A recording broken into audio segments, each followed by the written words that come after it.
Meeting of the Hawaiian Homes Commission is being called to order.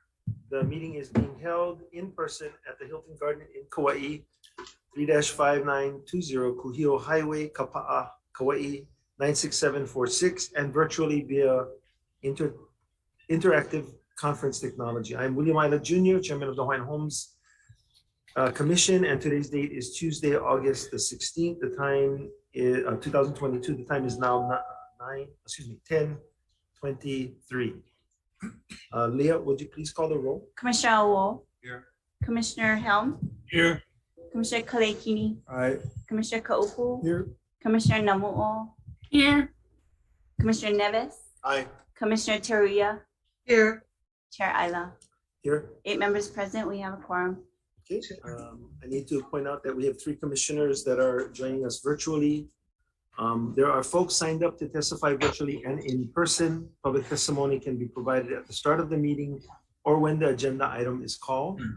The folks who signed up for virtual testimony needed to do so by yesterday morning at 9:30 a.m. So we will at some point start with the virtual testifiers after I make some announcements. Items D10, C4, and C5 were carried over from yesterday's meeting. Item D10, we have Mr. Rudolph King, who will be calling in from the mainland to share with us the decision-making process that he is thinking of. And I think we need him to do that in order to provide comfort to the commission. We asked him to defer it, but he insisted on having his say today at 10:30. So we will break from public testimony once he gets in and take him out of order. So first testifier is Blossom. Oh, I'm sorry. First testifier is Jermaine. Agenda item C6, she's testifying.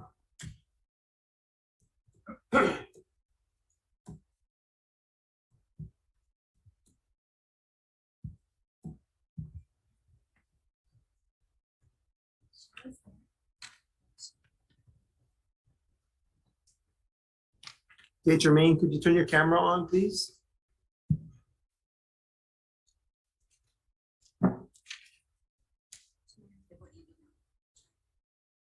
Okay, Jermaine, you may have to go out of the program and come back in again because we only show part of your system. There it is. Okay. Can you turn on your camera?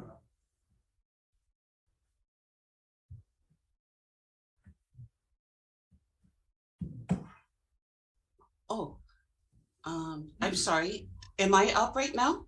Yes, you are.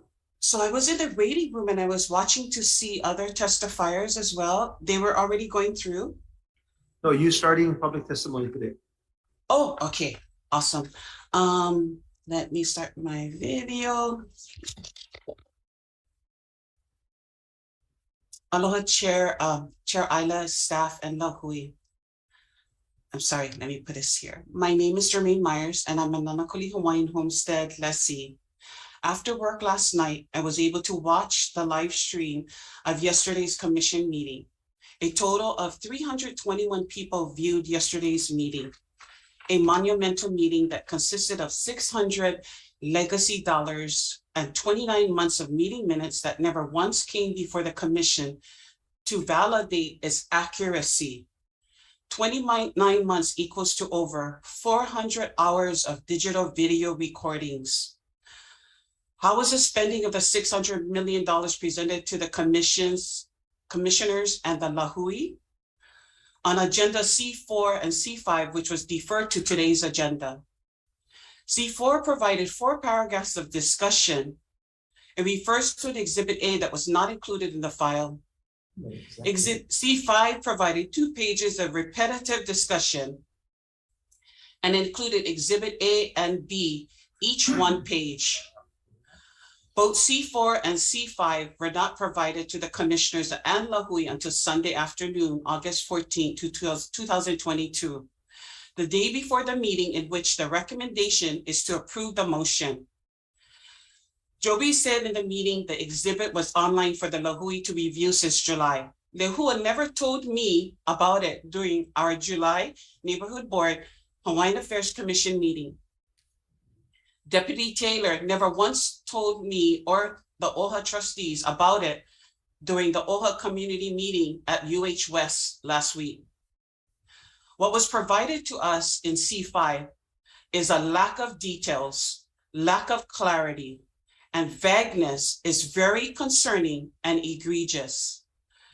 Exhibit A gives a spreadsheet that outlines $172,750 will be encumbrances for fiscal year 2023 and $367,250 million will be encumbrances for fiscal year 2024. Add the two pages, add the two together, brings a total to $540 million. Exhibit B is an exact duplicate of Exhibit A, fiscal year 2023 encumbrances. Nothing different, nothing new. On the C5 page 2 of the discussions, insufficient details told us, we're told $60 million will be given to individual assistance programs. Any program can be called an individual assistance program. All programs assist individuals. And it goes on to say to address barriers to homeship and or address housing insecurity. Barrier and insecurity is the same thing. A barrier to home ownership could be no job, medical bills, other bills, bad credit, money tied up in a bad investment, too young, no credit, the pandemic made you sick. That's how we're gonna send $60 million. And so my concern was, as I was watching the meeting last night, I saw, and I applaud you, one of the PIG members said, let's have a workshop for the commissioners and the Lahui. And I saw others confronting and saying, let's not, let's make a decision today. My concern is $60 million. Is somebody getting paid off with the $60 million with this vagueness of how the thing will be spent? Did somebody make a deal with one of the 321 people that viewed last night was watching to make sure that they're going to get $60 million to help with assisting individuals with a program? Is somebody on this commission that was part of that PIG? Do they have friends that they're trying to get nonprofits to get this vague $60 million? Is that what Chair Isla and Commissioner and Joby is saying? Why we need to rush to make a decision on the next day, Tuesday, after we presented all these things late? Is that what we're doing? We're saying that we're going to go give this many millions of dollars, $600 million, and 60 million specifically is going to go to these nonprofits with great ideas for beneficiaries or housing or stakeholder organizations. No details. That's egregious. And then I go on to the other the chairman provided C6 regarding all these minutes, and we're told, I want to let you commissioners know, I didn't just show up in 2019. I've been coming to DHHL's meetings for all of the time Joby was in there since 2012. I came there to talk about Hale Makana in 2013. I asked for minutes from 2013. What happened in 2012? What's happening in 2013? I asked for meeting minutes in 2014, 15, 16, 17, 18, 19. Every year I asked for minutes. It wasn't posted online. And I was told by the staff that it was already drafted and waiting on the desk of the chairman, at that time, Joby Makasatani, waiting for her approval, for her review. She never, if you look at my spreadsheet that I emailed you last night, 2016 never came before the commission, and I'm asking you about it in November in Maui of 2019. If it could sit on her desk, now I'm being proposed about reviewing it for its accuracy and being told that it's going to be given a proper, reasonable amount of time for us to review over 400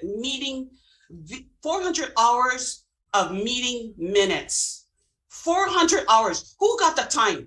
That equals to somebody watching the video for 24 hours, 17 days straight. Jermaine, can I review the accuracy? Jermaine, can I ask Yes. you to summarize, because you've gone over the 3 minutes. Yesterday, I watched Blossom go to 10 minutes and you never said nothing. I'm asking you to summarize because you're now on 8 minutes. So I figured by the time you get 2 more minutes in, it'll be fair. Mahalo.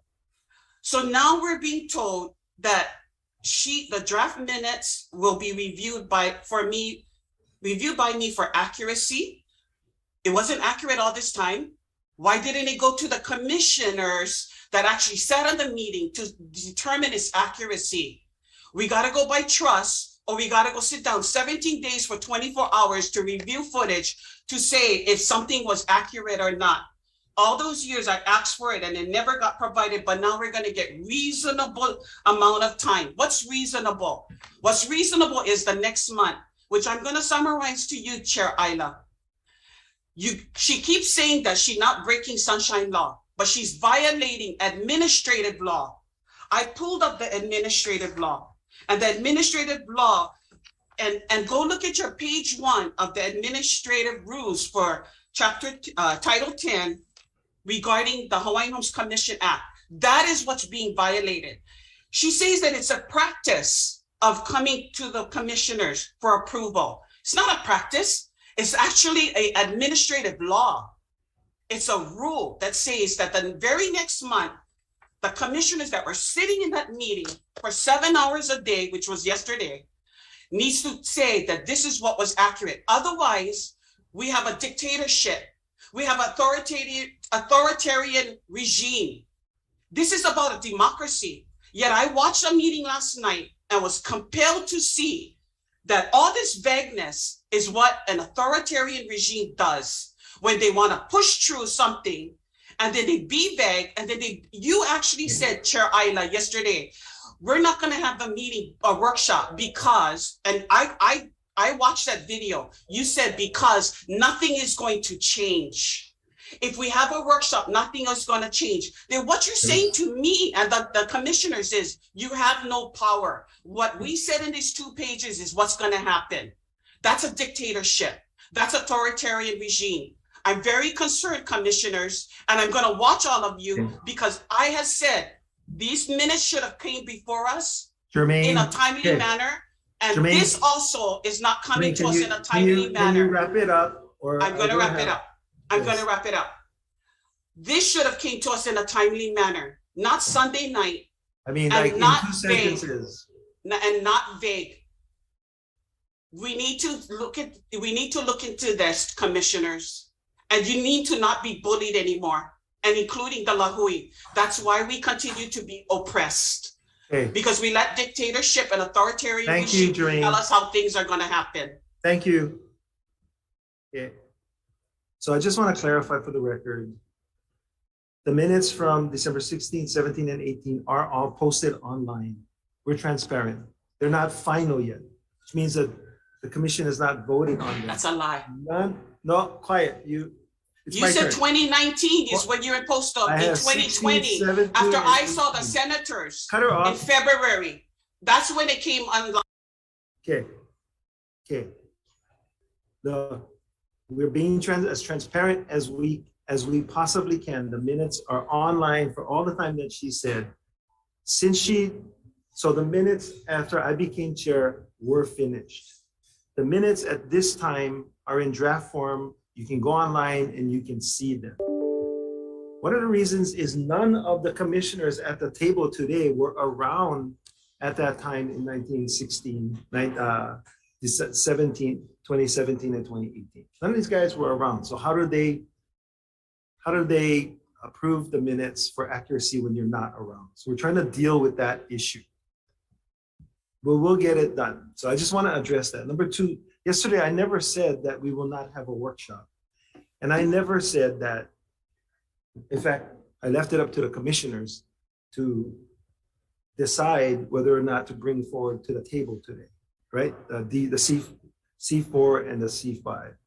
So I will go back, and I'm pretty damn sure that I never said that we wouldn't have a workshop, because we never talked about a workshop. We talked about a special meeting possibly. So I just want the record clear for that before we move on. Because I don't want you to have the wrong impression about what's being testified to. So do we have Mr. King? Blossom, sorry, I don't know if you heard, but we have an agenda item D10 from yesterday, so. Mr. Chair, first of all, thank you. And thank you for clarifying. Hello? Oh my gosh, I got cut off. No, we can hear you, we can see you. Oh, but I can't see you. What happened to my screen? I Not gotta sure. go back. I gotta go back in again. It just cut me entirely off. I'll go back in. Thank you. All right, Commissioner, and then can you hold on because we're trying to get Yeah. Mr. King because he's on the mainland. Yeah, so. go ahead. Let me go start all over. Thank you. Mahalo. Okay. Okay, he's coming on via cell phone, is my understanding, or telephone. Mr. King, can you hear us?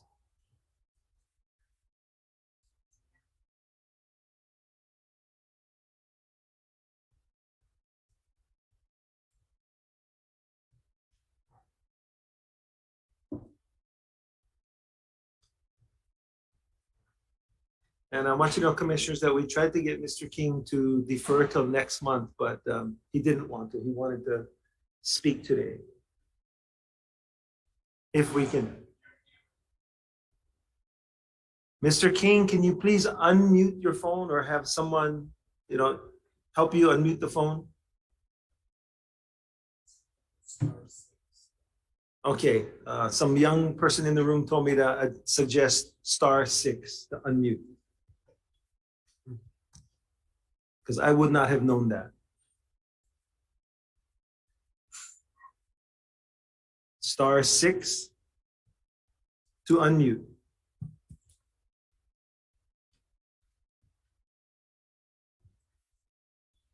Okay, Juan, while he's trying that, can you just give us a brief summary of yesterday?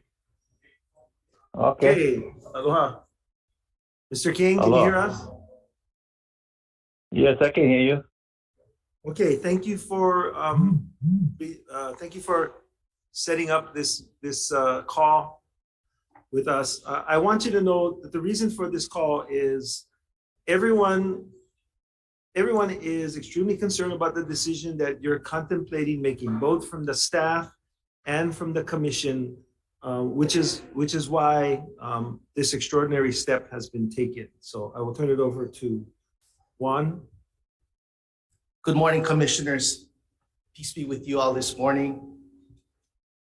D10, as you're aware, was deferred by this body yesterday because of the concerns that was voiced by you all.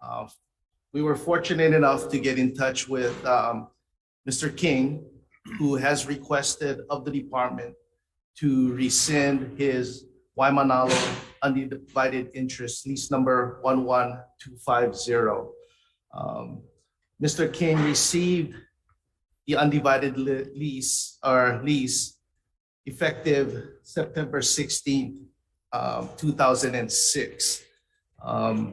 He was on the UI for Kakaina in Waimanalo, and the lots that were available in that subdivision has all been awarded out to beneficiaries, UI beneficiaries. Again, there were questions coming from the commissioners. What we wanted to afford you is to direct those questions directly to Mr. King, who can more accurately state the reasons for him wanting to be removed from the UI list and return back to his application date of February 17th, 1972. So if I could ask Mr. King the first question. Mr. King, in talking with various staff members, do you come away with an understanding of the impacts of your decision if you give up the undivided interest and go back on the wait list, or whether hanging on to it and waiting or transferring it? Do you understand all of those options that are available to you?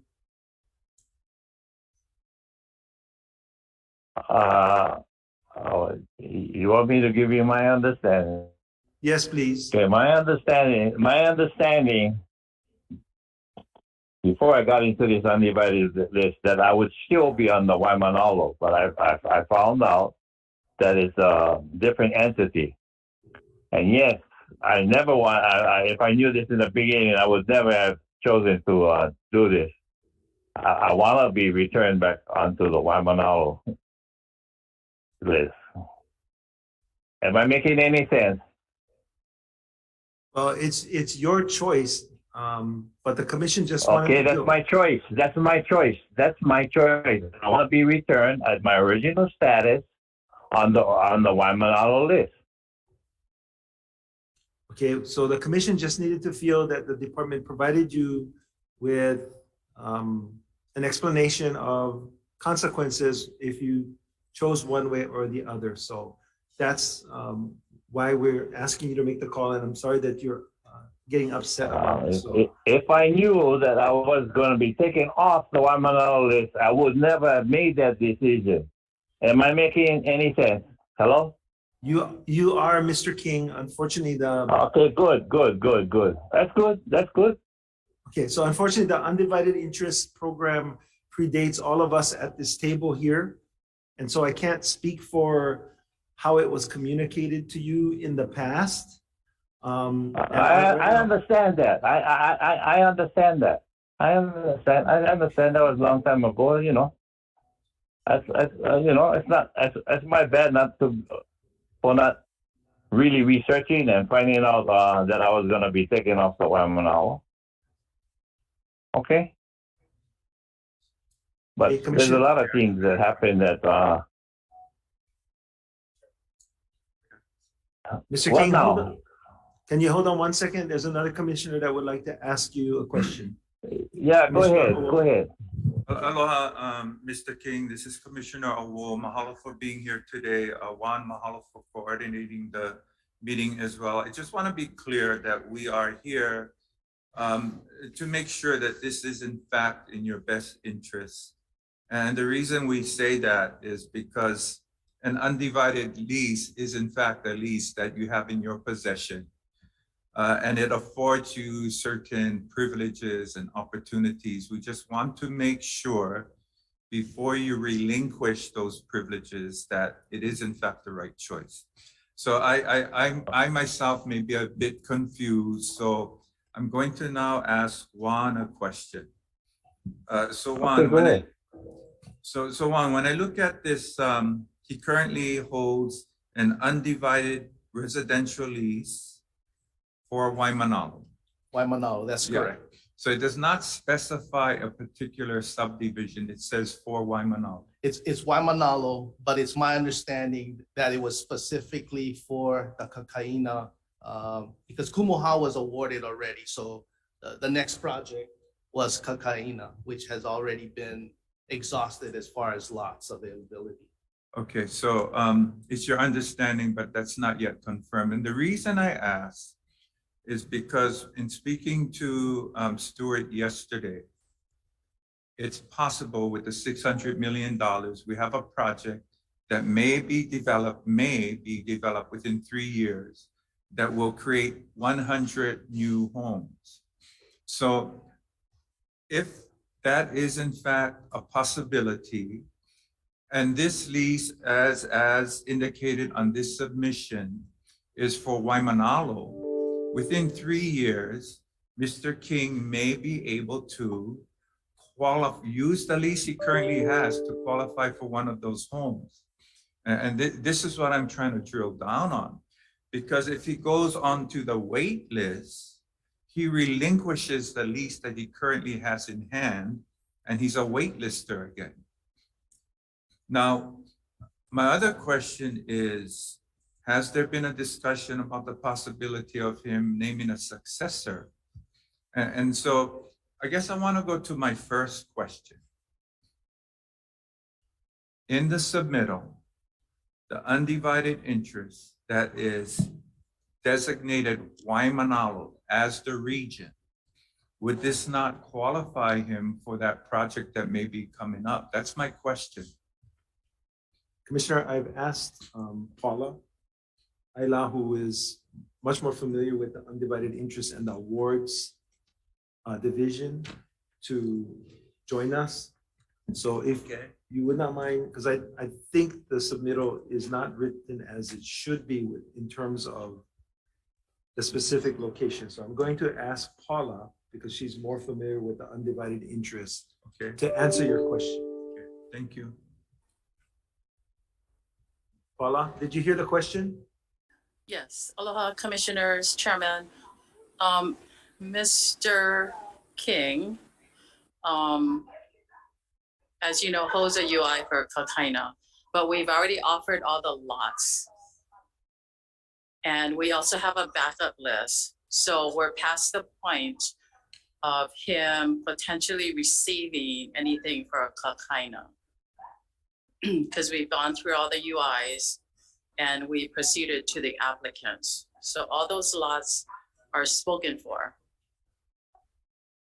So Paula, I think the specific question that Commissioner O was looking for an answer is the undivided interest. Is it for Waimanalo as a whole, or was it for specific areas like Kumuhao, Kakaina? It's just, I'm sorry, Chairman. Thank you for clarifying. It's just for the Kakaina project of 45 lots. So he has a UI for Kakaina. As I mentioned, all the lots have been spoken for. Secondarily to that, he is also on the area wait list for all of Waimanalo, to Commissioner Awo's question.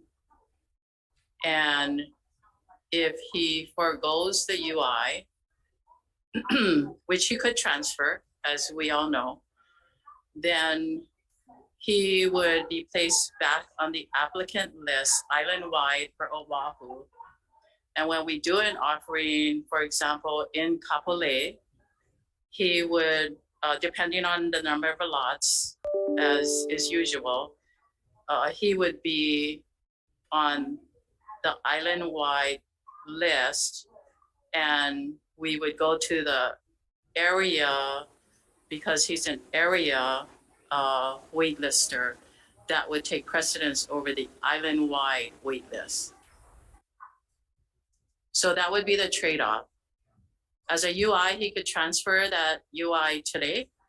And it appears from information I saw yesterday from HSD that he does have successors listed. So that's one path he could take, is just transfer the UI to a qualified eligible person. But his opportunities for Kakaina are foregone already, because we do have others on a backup list in case someone were to fall out. Okay, so Paula, thank you for that clarification, because what we have in front of us is what drives the analysis. And what we have in front of us is this is for Waimanalo, not specific to Kakaina. And so this is why the questions are rising up. What you're saying is, because Kakaina is filled, that's it, that project is done. By giving up his undivided lease, he goes back to his original position on the Waimanalo wait list. On the area list, which For also Waimanalo. on the area list for Waimanalo. Okay. And that area list is also part of the island-wide applicant list. Okay. Okay, got it. That's helpful. Okay, Thank you. you're welcome. Commissioners, other questions before I go back to Mr. King? Okay, you speak to me now. Okay, so Hello? Mr. King, were you able to hear the conversation? Yeah, not that I fully understood, but it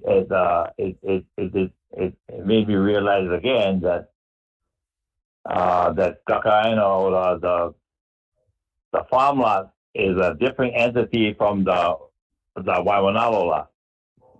Did I understand that? In my understanding, that's Am I- Chairman, if I may answer. yeah. Go ahead. So, Mr. King, you are holding an undivided interest lease for residential only. It is not for a farm lot in Kakaina. Now, where is Kakaina? I'm from Waimanalo, so where is Kakaina? Kakaina is right past the egg farm. Okay, okay, but I was always interested in Waimanalo, the Waimanalo, which is the ones all behind Holley Street, right? Right. So you have actually two opportunities. One is the lease that you're holding, and that is very specific to Kakaina, which we've offered all the lots. If you were to rescind your lease, your undivided interest lease, then you will go back to the area list for lots in all of Waimanalo area. But we don't have any lots coming up in the near future. So I wanted to make sure you understood that we don't have any residential lots it'll be a number of years. And I don't know, I can't tell you when that's going to be. How many, can you give me an idea? How many years are you talking about? In terms of lots, I do not. That's another division. Okay, you. But residential, we don't have any offerings for So Waimanalo. 10 years, 15 years, what? You already know. Mr. King, if I could just intersect. When we spoke to Stuart yesterday, 3 to 4 years is what I think I heard. So that's your window. That's the window for you to consider. Okay, but 3 years, 4 years. Also, keep in mind, if I can add to that conversation, keep in mind that it depends on the number of lots that we're going to be offering. That will determine how many people we go out to. So I believe on the area list, I'd have to confirm this. I don't have this in front of me right now. There was, oh, shoot. I don't know if Juan has it in front of him, the area list. I don't want to misspeak. There's roughly a bit north of 500 area list for Waimanalo, and Mr. King is number 198. Okay, so that will determine your opportunity as to whether you would even receive an offering. So, for example, Mr. King, if there's only 15 out of 500, I will be 190, and I might not get one offer. Is that what I'm hearing? Yes, because it depends on the number of lots. Mr. King, I want to make it very, very clear to you, so please listen carefully. 199 is not a bad place, but we don't know that we're going to have 300 lots. I thought I would be higher than that, but 199. Wow. Okay. Okay, so I understand. I want to go back to the Waimanalo. You understand me? We do, and I just want to remind you that this whole conversation is really with you and your interest in mind. So thank you unless there's any other questions, I think he's made it clear. This is not for Mr. King. And Mr. King, we're not here to add to your stress.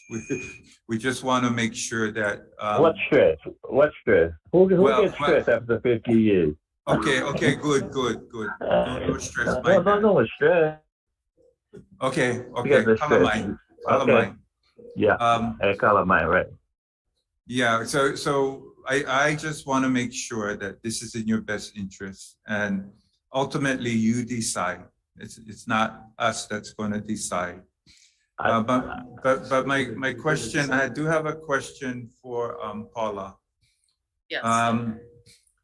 So You know, I know on Maui, UIs, they get first crack at what's left or what comes up. Back when the UIs were being offered to Mr. King, had Kakaina, was that a project that was in the works or being developed at the time those UIs were awarded? I'm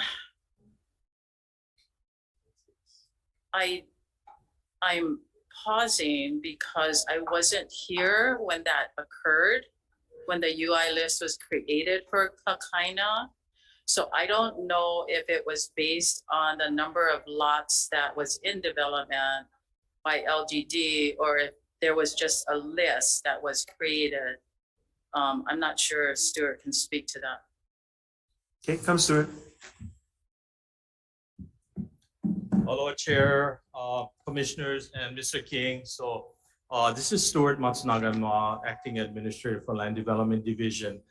Waimanalo undivided interest was targeted towards the Kumuhao and Kakaina subdivisions. They totaled approximately 100 lots. When we started the UI, we hadn't actually gone into design yet. So it was a roughly estimated number, and the number of UIs that were offered, I believe, was around 100 or so.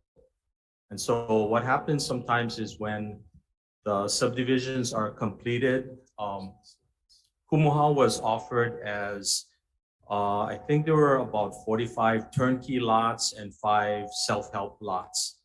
And so the UI still had to qualify for the turnkey financing or with, I believe it was Habitat for approximately 5 lots.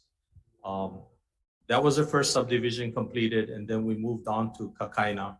Kakaina had a lot of challenges with the infrastructure, and I believe there were approximately 45 lots there. There was some lot reduction because of proximity to stream and some boundary issues, waterline issues. And so in the process of selection, sometimes what happens is there are homes built, but UIs are maybe not financially qualified or maybe interested in the particular model or what is available, so they might defer. And so because we had standing inventory, sometimes we go out to go back to the area list. And so that has happened not only in Waimanalo, but also in Kanehili, where because we have standing inventory of houses, sometimes financed by the department, the offer is made to other than the UIs. So that's where we have the difference between the number of UI lots and the number of UI lessees. Commissioner, if I So I could hope just that add one thing, answers that because I question. think And so we're going towards Maui.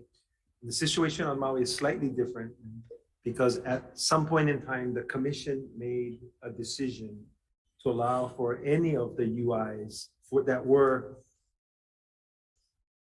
designated for specific developments to be able to be utilized anywhere on Maui, correct?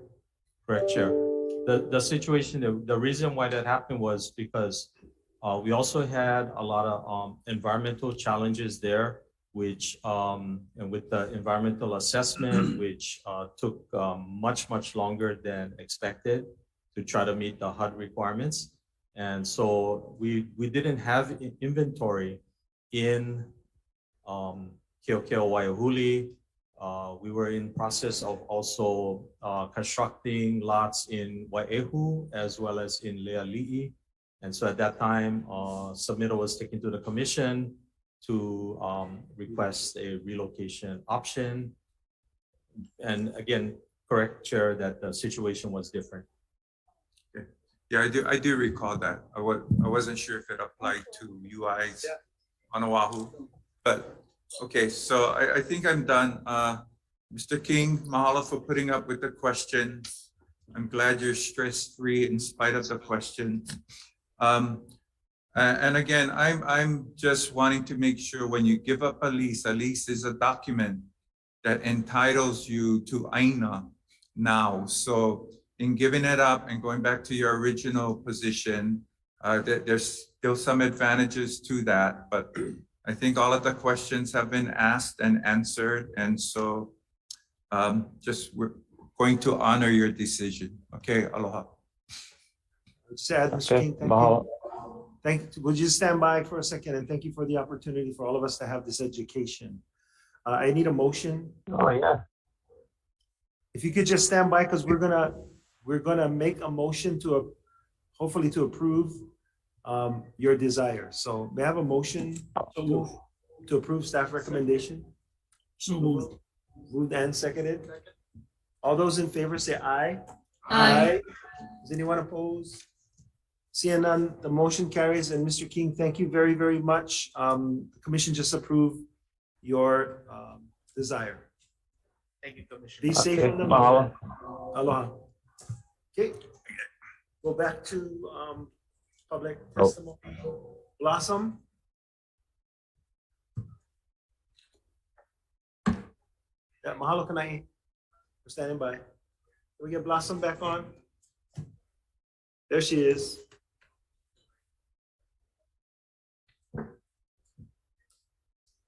Hi, aloha, Mr. Chair. Aloha. So I finally figured out how to get rid of the echo. Mahalo, Mr. Chair. Good morning, members of the commission. Thank you for the opportunity to submit testimony once again on item C4, C5. And thank you for bringing D10 back. We just wanted to make sure that Mr. King had all his options made available to him before he made his final decision. So thank you for that. Mr. Chair, I'd like to start my testimony off with a sincere apology to the members of the commission who worked on the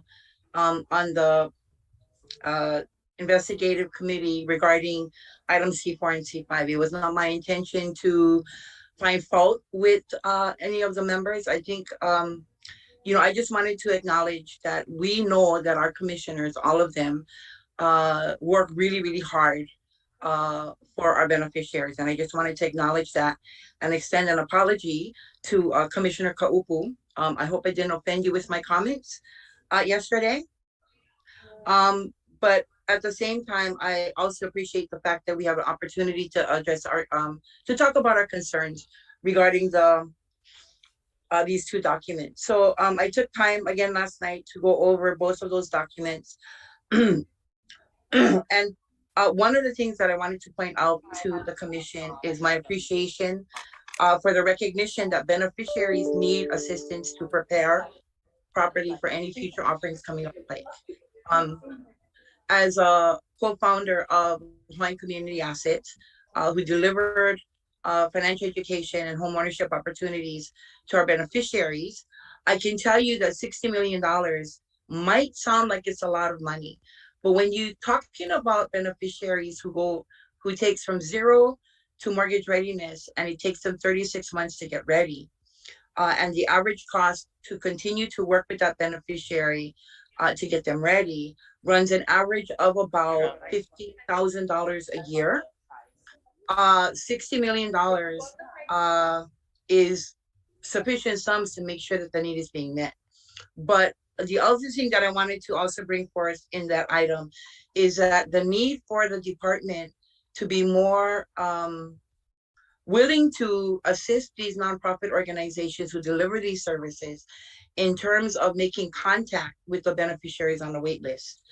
It is always a struggle for nonprofits to be able to provide this service to our beneficiary community, but have no wherewithal or no way to contact them and start that counseling process. So consider that as part of the service delivery that the department is taking, is looking at providing to our beneficiaries. The budget looks really, really good. And I appreciate the fact that Roddy as always, presents an excellent document that is very factual and to the point, and it gives us a better idea from the beneficiary side, the areas, the number of lots that is going to take to be able to deploy and to serve beneficiaries. And so with that, Mr. Chair, I'd like to once again thank you and the commission for the time to provide testimony on these two items. Mahalo. Thank you very much, Blaso. Next. Okay, Skippy Ioane. Or that doesn't look like Skippy's arm. Chair, can I just respond to Blossom? Sure. And mahalo, Blossom, for your kind words. I wasn't offended. No need to apologize. My comments were more the nature of the work that we do as commissioners. We have to sometimes do the heavy lifting in committee. And that requires some degree of trust that your fellow commissioners are, working in your best interest. But it's your prerogative and your kuleana to question that process and those decisions. So I'm not personally offended, but mahalo. Yeah, thank you for your kind words. Okay, so before we go to you, Ainaloa, I am personally offended by a comment that was made earlier, because I think the department and the commission operates itself at a very high level of transparency.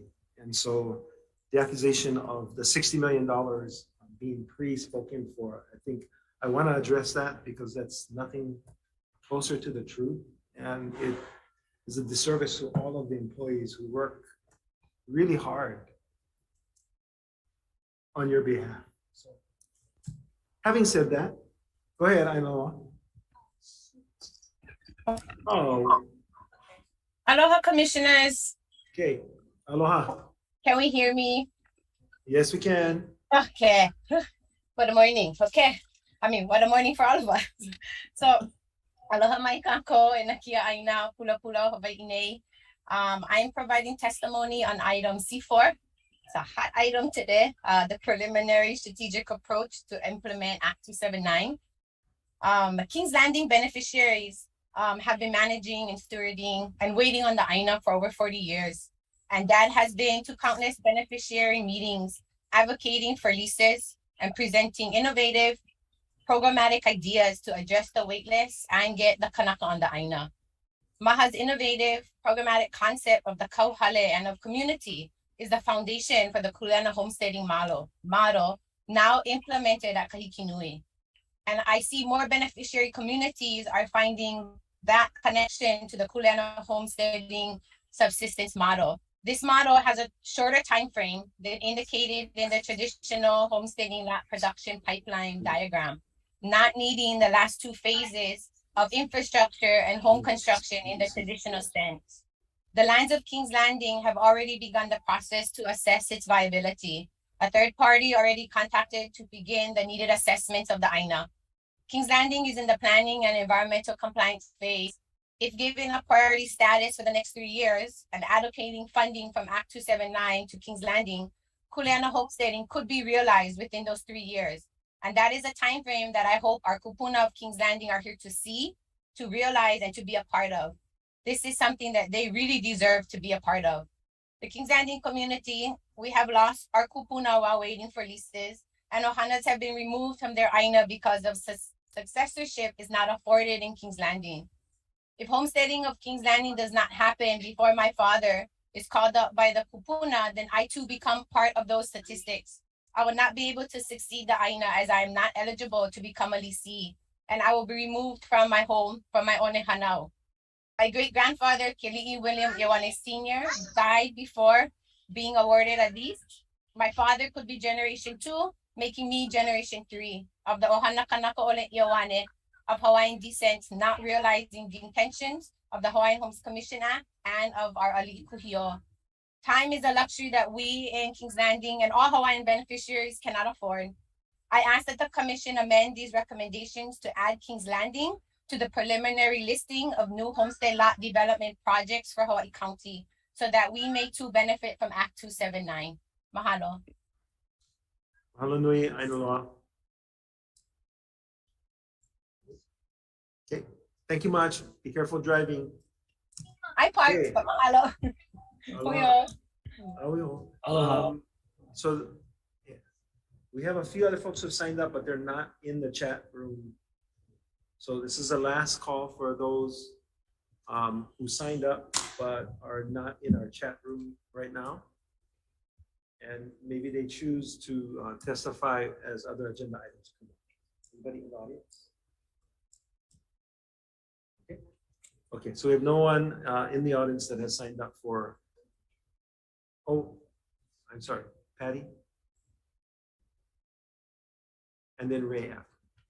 So I have multiple lists that I'm trying to manage right now. Chair, while they're coming to the table, can I follow up on the first testimony we had from Jermaine? So sure. I was checking with our Attorney General, and I understand that although none of us were at those meetings that are in question, and therefore there's some level of uncertainty on whether we have the ability to approve minutes from those meetings. I'm told by the AG that the state law, the focus is on verifying the accuracy of the meetings, and that that could be done by sitting and listening through the recordings of those meetings and comparing them with the draft minutes, which we've all read at this point, but just making sure that the minutes match up with the recordings. So to avoid, any further concerns about some secret, intent or, trying to take over the world through the Hawaiian Homes Commission, I think I would like to request that we form a PIG committee for the purpose of sitting through all of those recordings and comparing them against the minutes, the draft minutes, and then making a recommendation to the full commission for the approval so that we can put this issue to bed. Commissioner Kapu, it's an excellent idea. I would ask you to hold that thought until we get through item C6, and then after hearing the presentation, maybe modify that or accept it as you. Thank you, Chair. Thank you very, very much. So we are gonna go to Patty. Aloha. Good morning, Chair Isla and Commissioners. My name is Patty Tankayo Barbie, and I'm here to provide testimony about an item that was removed from the agenda, which was our industrial park that we presented a year ago. A little background about myself. I'm a beneficiary and I was brought up on Molokai, Po'olehua homestead. And growing up, I became keenly aware of, the haves and the have-nots, because I grew up on a homestead, and my father was one of almost 100 grandchildren, and my father got it. So I saw a lot of my family that lived off of the homeland in really humble places and overcrowdedness. And, I've seen all of that. So that was my catalyst of an interest in housing and with a focus on Hawaiians. So for the last 30 years, I've been implementing a whole bunch of different programs. I've done self-help housing projects. I've done Habitat for Humanity programs. I've built single-family homes, multi-family homes, mid-rises. I've applied and won over $200 or $300 million of LIHTC bonds, city funds, USDA, HUD funds. In my younger years, I actually created a $100 million secondary mortgage program, which Fannie Mae told me that was the largest loan fund of its kind in the United States. So currently I'm the Senior Vice President of Hawaiian Community Development Board, and the majority of our board members are actually lessees and beneficiaries. And last week, our development team won $67 million for a project in Lehui. So that's why I'm here, is because We have a project in Niue. And let me see. So from 9 months from today, we're gonna build in Lihue. So that's the ability of us to move quickly and hopefully help you folks build affordable housing. With the $600 million coming down the pipe, you know, I know this sounds lofty, but I believe you can take that $600 million and leverage it into the billions. And, you know, it sounds like a lot, but I truly believe it. So what I'm here today is to ask all of you to please put the industrial park proposal that we presented to you last year on the agenda for action next month, because we're ready to go. Our investors in place. And with the approval of this action, Hawaiian Community Development Board will meet the primary goal of the Hawaiian Homelands Act, Section 1, self-determination. Let's help ourselves. And there's no other developer that will always put the interests of the beneficiaries first. So this, you know, the last time we presented the industrial park, we went through it really quickly. But in a nutshell, what the money can do is it would allow us to go into the various homestead communities, provide technical assistance, and help them build and rebuild. I'm gonna ask you to summarize. Okay, Sorry. I'm almost out. Yeah, in a nutshell, it's gonna allow us to go into the communities, build and rebuild their homesteads, create new homesteads. Because it takes money to do that, all the archaeological work, all the engineering, architectural. So if you guys have any questions about the industrial park, you can contact me at the office. And if you have any questions, I'll be here for a little while. Thank you very much. Thank you, Patty. I just wanted to know that the reason that I deferred it was because Kali asked me to.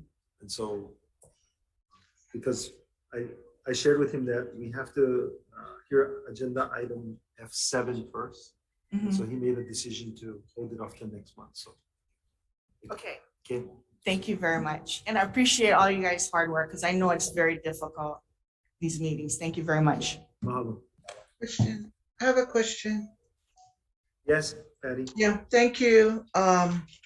Thank you, Mr. Chairman.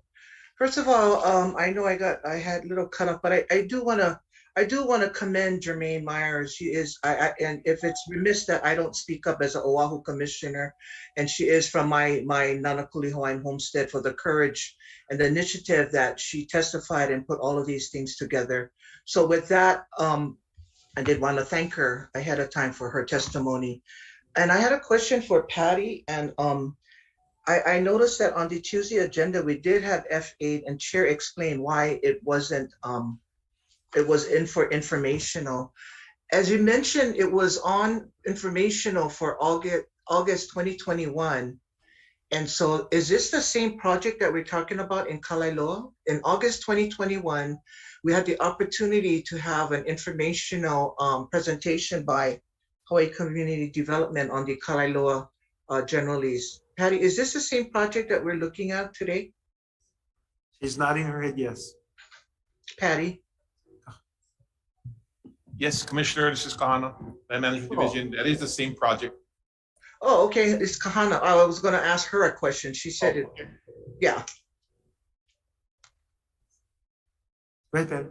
So my question for Kalaeloa F8, in August 2021, we had it on an informational presentation. It was a great informational presentation. I know I spoke to support that presentation, and I thought we're moving forward. Is this the same presentation from 2021 to what's on the agenda today? Yes, it was going to be the same project. There were some changes that were made because, for example, the project name, one of our anchor tenants chose to go by fee simple. So instead of calling it, and Ekehu Park. We were gonna name it the foundation. What is that? Oh my God, my Hawaiian is so terrible. Sorry. Well, we changed the name anyways. So there were slight tweaks to the action, but it's the same project. Just the name change?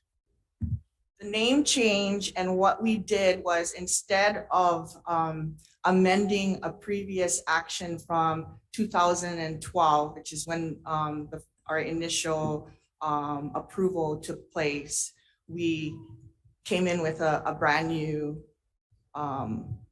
action. Okay. Is there currently any archaeological, or did you folks do an archaeological survey of that area for any type of concerned EVs that may be there in that project area? Yes, we did. And it's actually about 7 acres in the middle of the property. There are 27 features. And one of the things that was discovered is EV.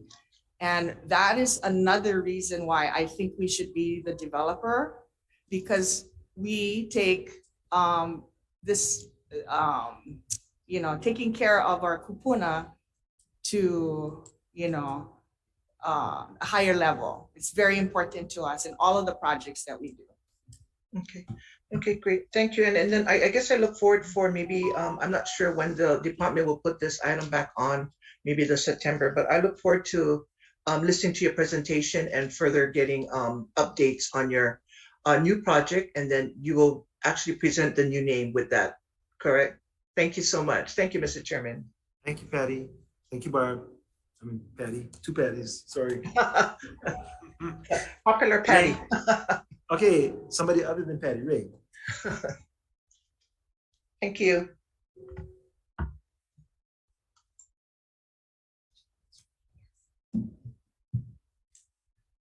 Good morning, commissioners. Good to see all of you again from yesterday. Can you speak closer to the mic? Can you hear me better? Yes. Okay. It's more for them to hear. Okay. Mahalo for giving me an opportunity just to share very briefly of a different request that Keikoa has this morning. We have a slide presentation that, Oh, yeah. sorry, I'm just waiting for them to bring it up. Okay. But our purpose actually is to be able to ask, and this is informational only, we'd like to proceed with changing our ROE 703 to a short-term lease for the purposes of fixing the Holley that is currently on the property on our Mauka site. We have used this site mostly for propagation as we wait for the Makai site and our water and our buildings to be able to be put up at the Makai site on the Ulupono Anahola project. Okay, there we go. You can move to the next slide, because I think the commissioners have seen who we are and what we try to do in Anahola.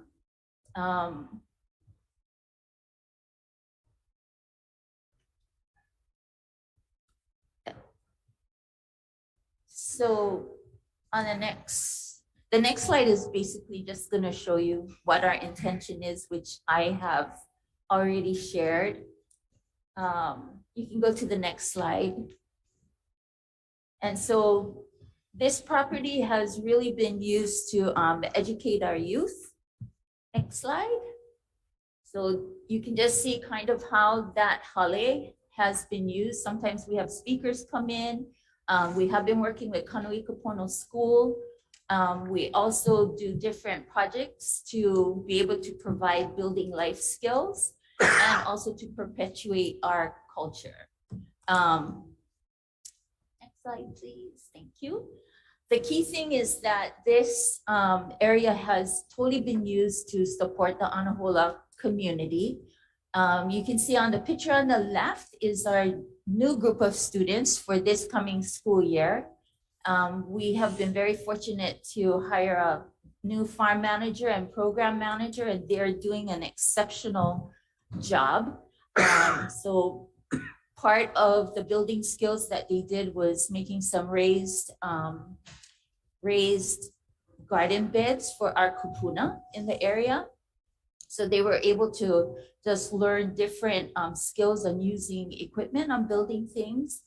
And as you know, one of Keikoa's things is, you can go to the next slide, thank you, is basically to always provide safe places. So whether it's permanent or temporary, and sorry for the misspelling on that, we always want to be able to have a safe place for whoever we are providing for.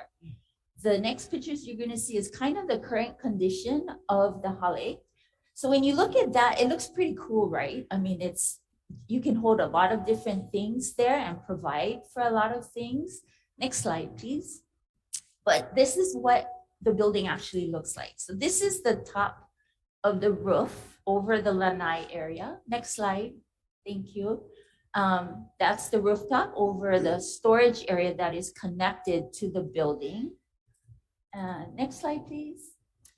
That gives you another picture of what the condition of the roof is now. Next slide. This is the handicap ramp and the steps leading up to the lanai area. Next slide. So that's the condition of the steps going up to the lanai area. Next slide. And this is the electrical inside of the building. So we have not, ever since we've been at that building, there's only one outlet that actually looks safe to us that we've been able to use. And so we have recently spoken with Lawa'e Naihit, who is here today as well, and his team of students that have been part of his trade academy. And he's given us a quote that just to fix or to prepare the lanai area and the roof is over $10,000. And that's only for materials. So the reason why we would like to shift from an ROE to a lease is because in order to receive additional funds when we go to our grantors, we have a stronger case having a lease on the land. And as we had said, we're just requesting for a short term because Keikoa does not anticipate being up there forever, but we still would like to provide a safe building for the usage. Thank you, Ray. Thank you. One quick question. Yes. The funders that you're talking to define short term that would make them feel comfortable. I believe if we can at least let them know it's for 5 years, that would be sufficient. And also that works in the plan of when we would actually have an office building and the buildings, because as you know, we're waiting for the EA to be completed. And then being able to, we have already raised additional funds to start working on the buildings when we get the EA approved. Thank you. Other commissioners? So Ray, my concern is you've already been, you have an ROE for or a license actually for the 10-acre parcel. Mm-hmm. And the whole concept was to use this ROE to do your propagation and then move to that location once you got water and you can move your plants down, so on and so forth. So I have some concerns about doing a 5-year lease. That area there was back in the day, that area was basically set up for the farmers. There have been some problems with the farmers and not just the farmers, but with that market because it just got overcrowded. Right. But it is an area gathering place for the farmers. But my concern is that currently there are grant programs through Hawaiian Homes that would pay for this, or the grant, without matching funds.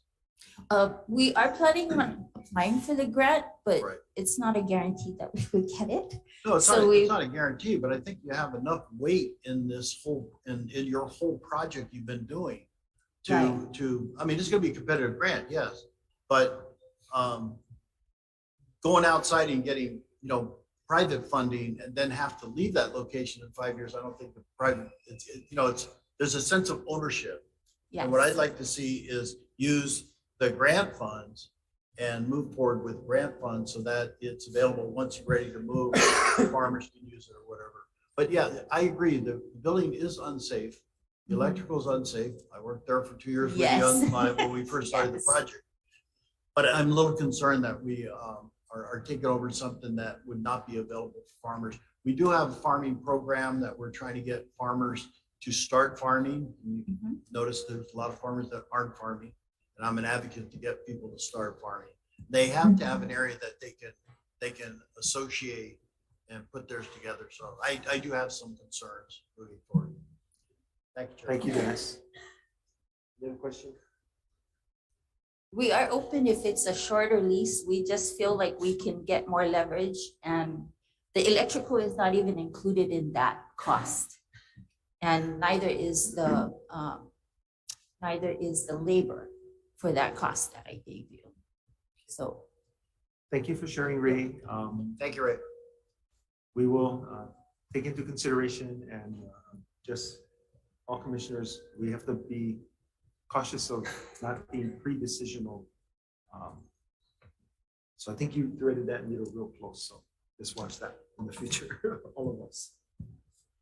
Okay, we're going to go to item C4.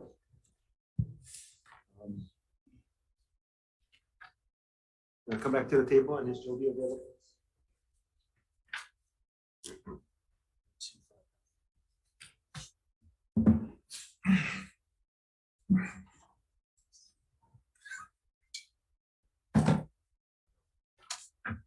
Okay, so as I said yesterday, it's up to the commissioners. Staff is making a recommendation. I have one vote. We've had the discussion. We've heard from public testimony, both for and against at this point. We did have a motion on the table, but I would like to open up for more discussion.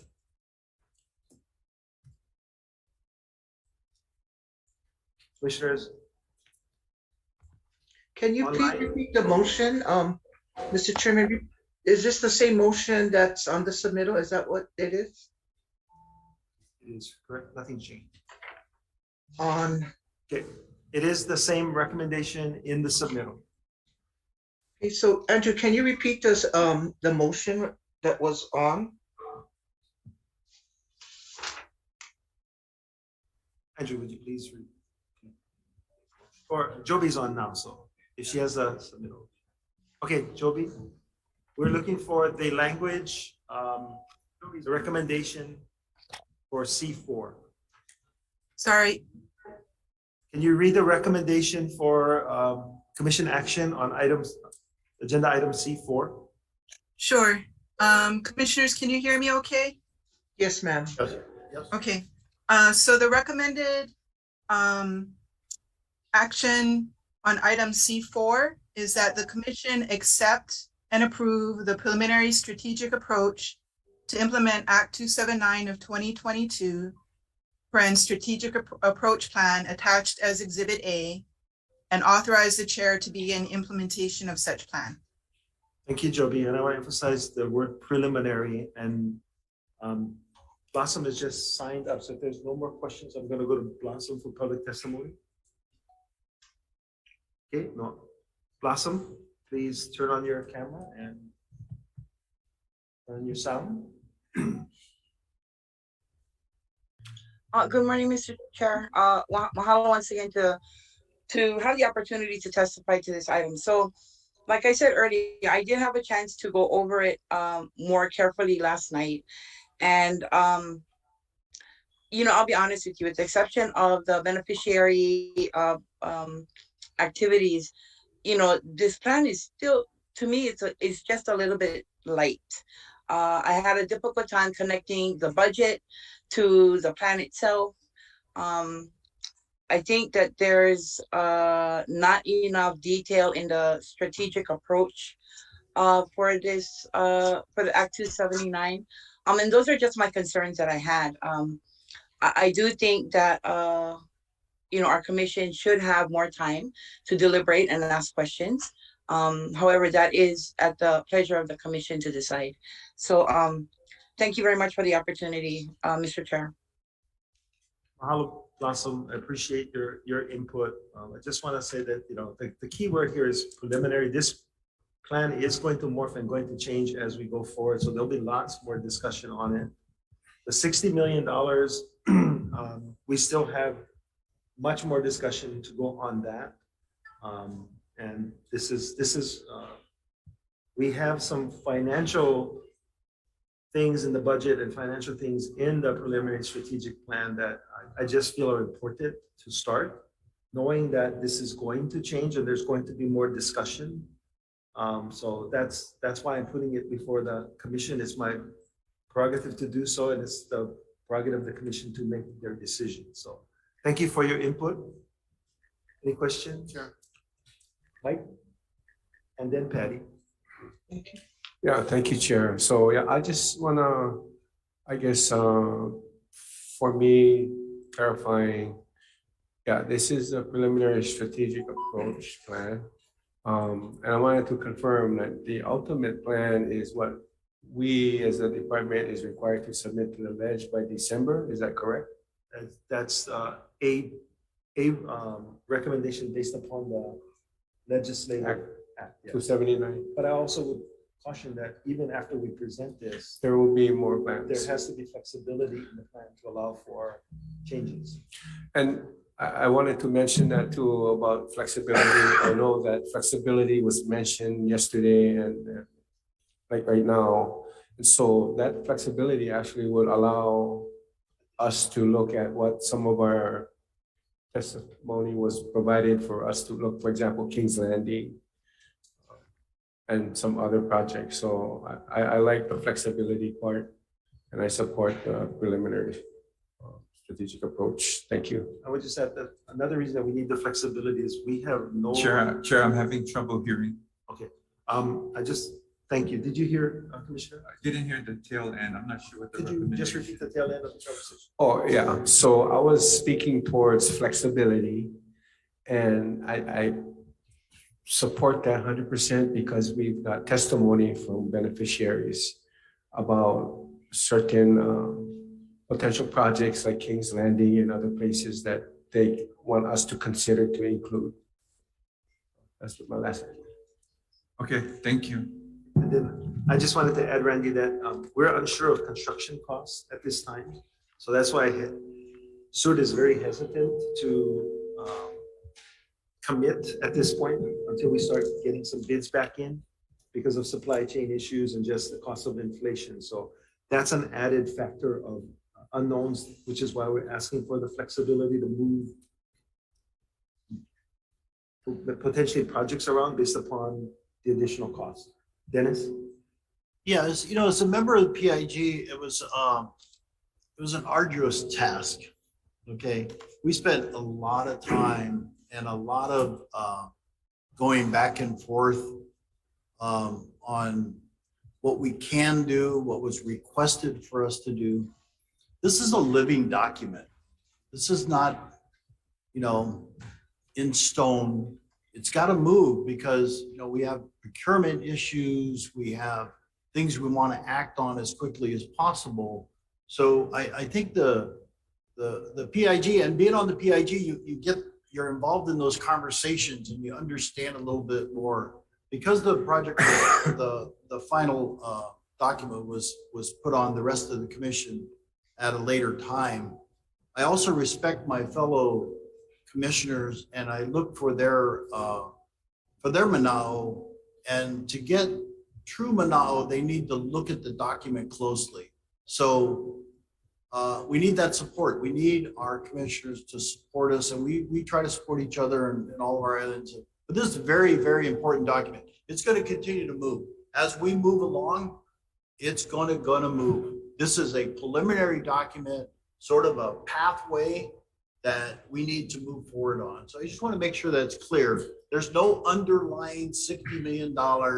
My wallet is empty and it ain't getting full on nothing. I don't believe in that stuff. I take some offense to the comments. We don't need those kind of comments. We have that problem in the United States right now with a bunch of false narratives.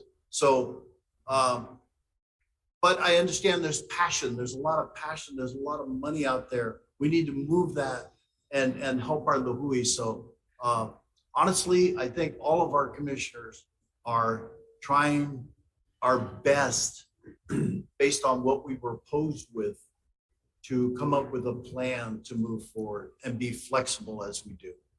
Thank you. Thank you, Dennis. Andrew, then Patty. Opportunity. I just wanted to point out that this is a preliminary approach. It is not the strategic plan that we will be submitting to the legislature. I think one of the more important elements of this preliminary approach is on pages 3 and 4 of Exhibit A in front of you. These are the policy considerations that we wanted Commission's approval and hopeful approval, but feedback on the policy decisions on how the Commission, how this body will be making decisions to allocate this tremendous amount of resources.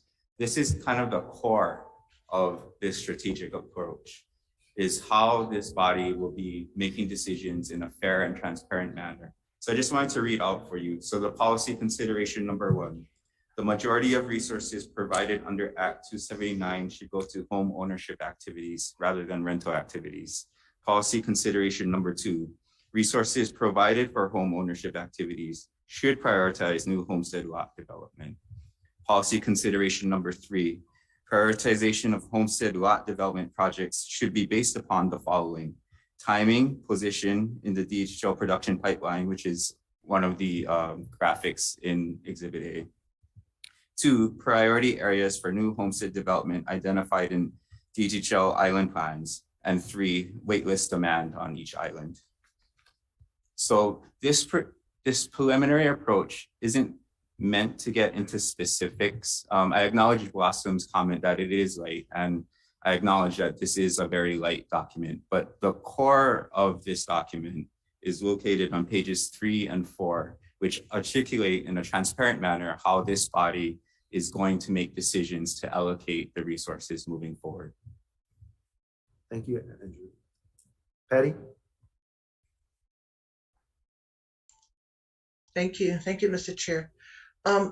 Just listening to yesterday's discussion on this and the PIG, and with a recommendation coming from our senior commissioner, in having a special meeting, and I really supported that, because for one thing, yes, we talk about flexibility. We talk about this is a preliminary plan, but this is a big plan that we need to look at.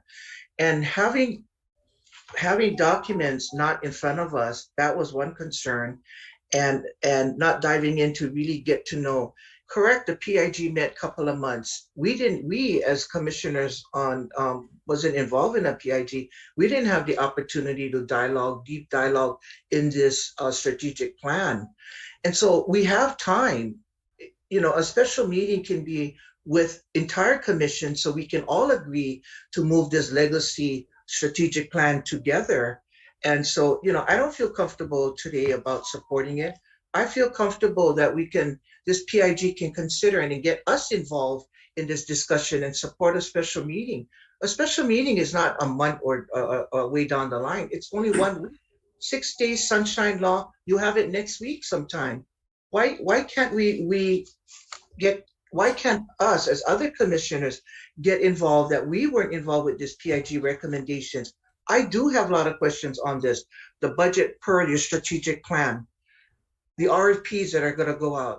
Do we have enough staff? Do we go start a new division to handle these RFPs? RFPs versus RFQs. These are things that we can discuss and bring up to the table too. But for me today to decide this motion on the floor to support this, and to put my timestamp over it, like you said, it's preliminary, it's flexible. Well, we want the flexibility of having more discussion on this strategic plan together. So, my whole recommendation is meeting again, a special meeting pertaining to just this item, C4, with the commission to further dig in and discuss and give us the opportunity to input, not just your PIG, your selected PIGs. And I commend them. We all pat them on the back. But, it's our fiduciary duty when you serve in a PIG or as a commission. but we need to kuka more. Right now, you have about 357 live stream people watching all of us. And so, we are commissioners that are a voice to our beneficiaries. And we're not looking at the department not doing their job. They are doing their job. We appreciate that. But as a commissioner, I want to do my part. I want to do my job in looking and making sure that everything is in projects versus budget. So with that, I just share my mana'o on that, and I thank you for the opportunity. Thank you, Patty. Sure. Randy?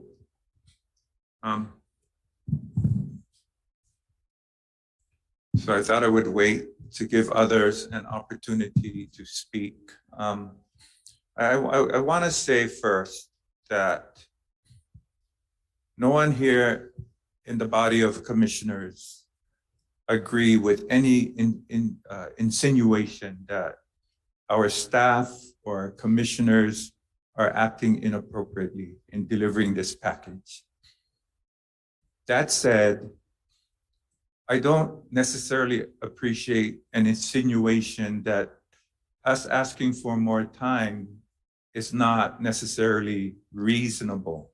So I'm going to keep this simple. Even though this is a living document, even though it's subject to change, as a commissioner, and I think beneficiaries expect that even in this proposal that's subject to change, I think that it's fair for them to expect that we're going to give it adequate time to review before we vote. And I think that's fair. I think anything less than that is irresponsible. And so I will not support us trying to fast track a decision today, because I think it's contrary to everything we should stand for. I want to thank Commissioner Neves, who sits on the PIG, who understands the value of a special meeting. I have sat on PIGs myself, and I know the advantage we have as members of a PIG that others do not. And so we have kuleana to ensure that what we learn from a PIG, the time is given to the decision makers to look at what we have decided. And that's not what is before us today. So I will not support rendering a vote on this today. 6 days is not a long time to wait. We are cognizant of the timeline that's before us. We support what's required to meet the timeline, but I will not support fast tracking when we still have a margin to decide, to review and assess. So that's my manao. Thank you, Randy. Thank you, Patty. I have heard your, Zachary? Yeah, thank you, Chair, and thank you everyone for your manao as far as our commissioners is concerned, and even the testifiers. For me, I believe that we all need to, make the right decision, and in order for us to do that, we need to know,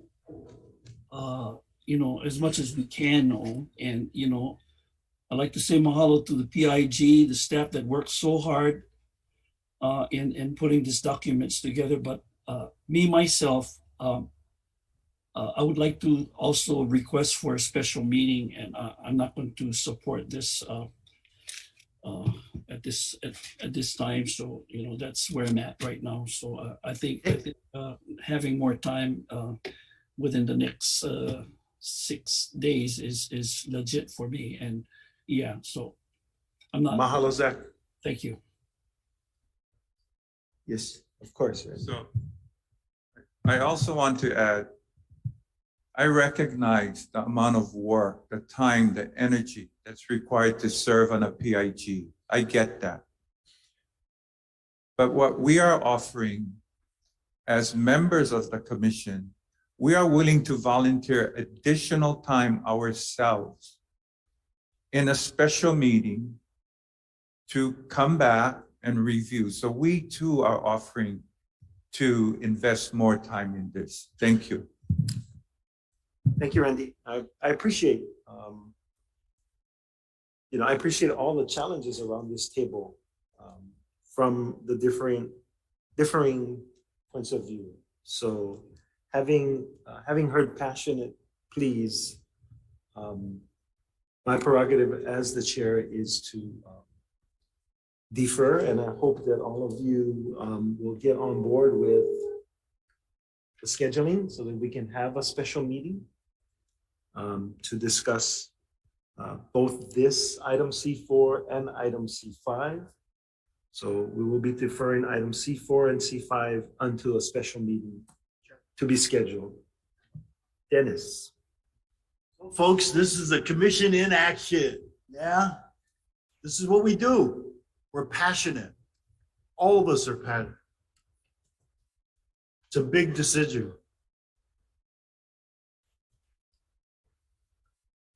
We fight all the time to get these answers, the right answers. Work closely with the department. We don't always agree. We agree to disagree. But this shows you what this commission is trying to do for Lihue. Thank you. Okay. Thank you. With that, we'll. Mr. Chair, I just wanted to also thank you, Mr. Chair, for your understanding in supporting and listening to your fellow colleagues and putting this special meeting together. Thank you very much for your understanding. Mahalo, Patty. With that, we will take a 10-minute break and then come back for the J agenda. Come back for the J agenda. So those of you signed up for J agenda, stand by. Take a quick 10-minute break. Mahalo for your patience.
Okay, we're back from recess and we're going to go to the J agenda. And I just want to make this announcement.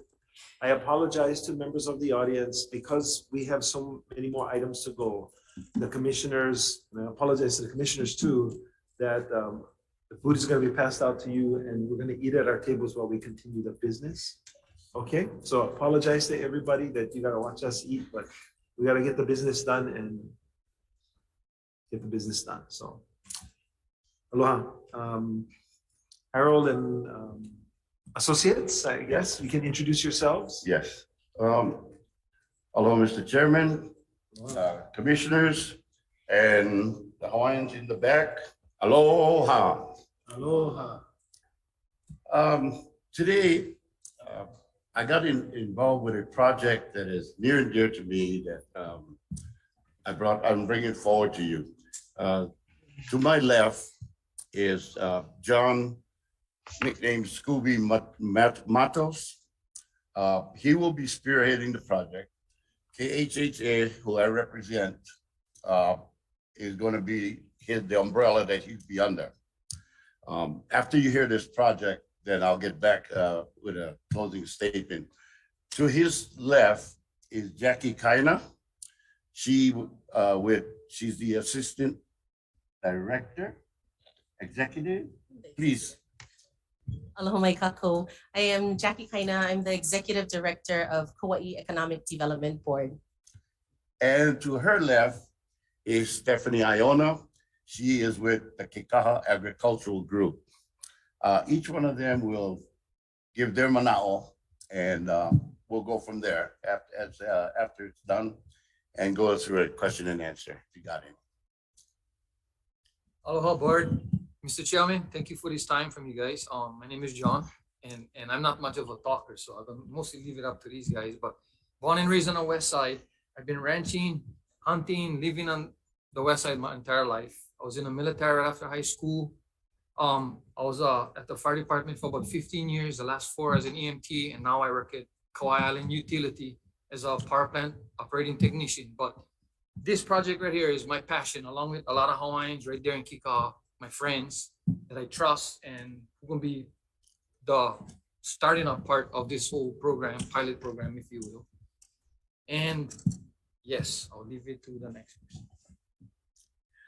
Aloha commissioners, Chair Ayla. The project is called the Grass to Grain Co-op Community Ranching. If we could please go to the next slide. Just a little bit about me. My name is Jackie Kaina. I am born and raised here on Kauai, originally from Anahola homesteads. My mama was one of the first recipients there in Anahola, so this is really dear to my heart too. I represent Kauai Economic Development Board. We are a 38-year-old nonprofit member-based organization.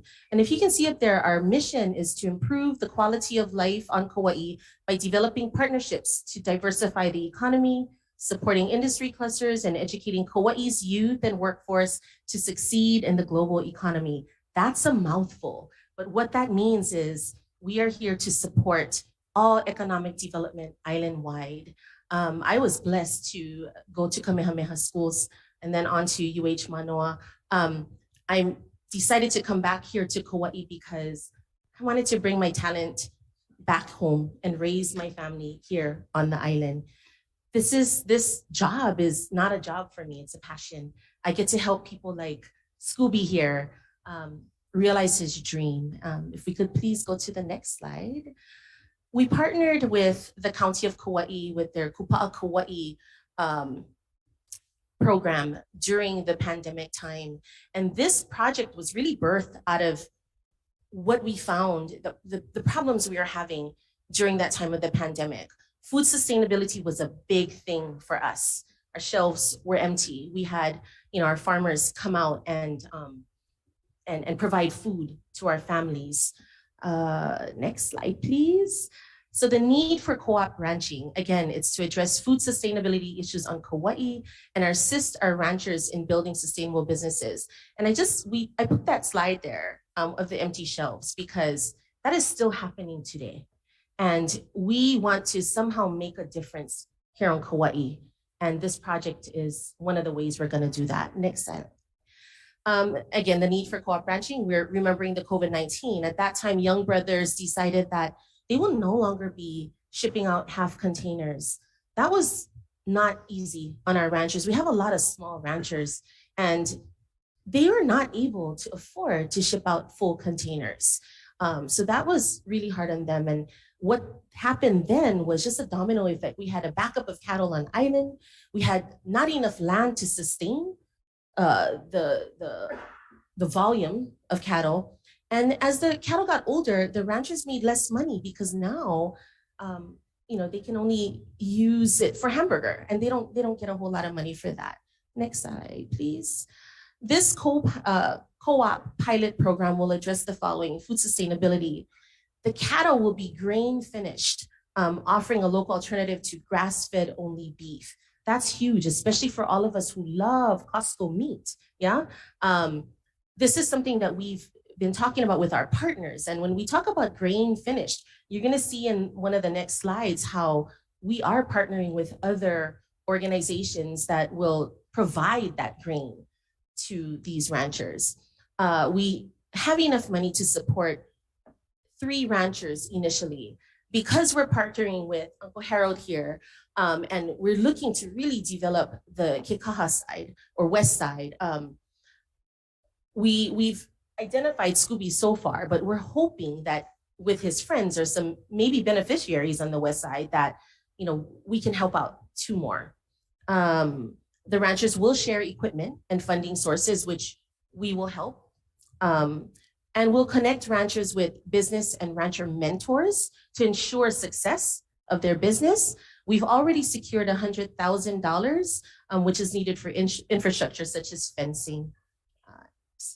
This will also give the Westside community a personal connection to food security, and integrate our farm to table initiatives and activities with our schools. So there's a lot going on with this program. Next slide, please. Another thing is we're hoping that this will help mitigate fire mitigation and also provide an alternative evacuation route for Waimea to Kekaha. Next. So our actions to support the program and what we commit to is we are partnering with the Kekaha Ag Association and hopefully with you folks to restore and repair the eastern branch of the Kokee Ditch. And that is something we're committed to do. And with partners, you'll hear a little bit more about that when Stephanie here talks about it. Another thing we're committed to do is to provide a conservation plan and survey boundaries as required. And I'm gonna hand this over to Steph. No, Jackie, you got a question. Empty containers. Young Brothers was willing to ship back empty containers, not half full of cattle. Is that correct? Yeah, well, at that time, they were no longer gonna ship full containers. I'm sorry, half containers. So basically, the ranchers would have to hui together and have a full container in order to ship it out. Empty containers. Didn't make sense. It doesn't make sense. Okay. No. They're not shipping empty containers. It's just that they wouldn't accept the half. I don't know. I don't know if I'm making sense. Sorry. So they shipped empty containers back if they didn't get a full container, right? Okay. Second question. I'm sorry, before you start. Second question is this question about Kokee Ditch restoration.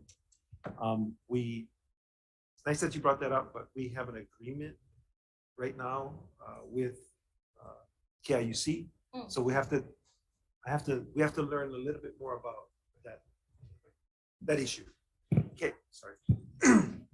Chair Island, that's absolutely correct. The KIUC issue is a concern of all of ours. So those of you who do not know who Kekaha Ag is, we are basically the managing company for the Agricultural Development Corporation.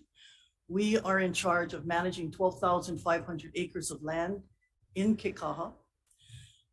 So the roads, the water, the ditches, the basic security, maintenance, all of that is under our jurisdiction as the managing partner of ADC.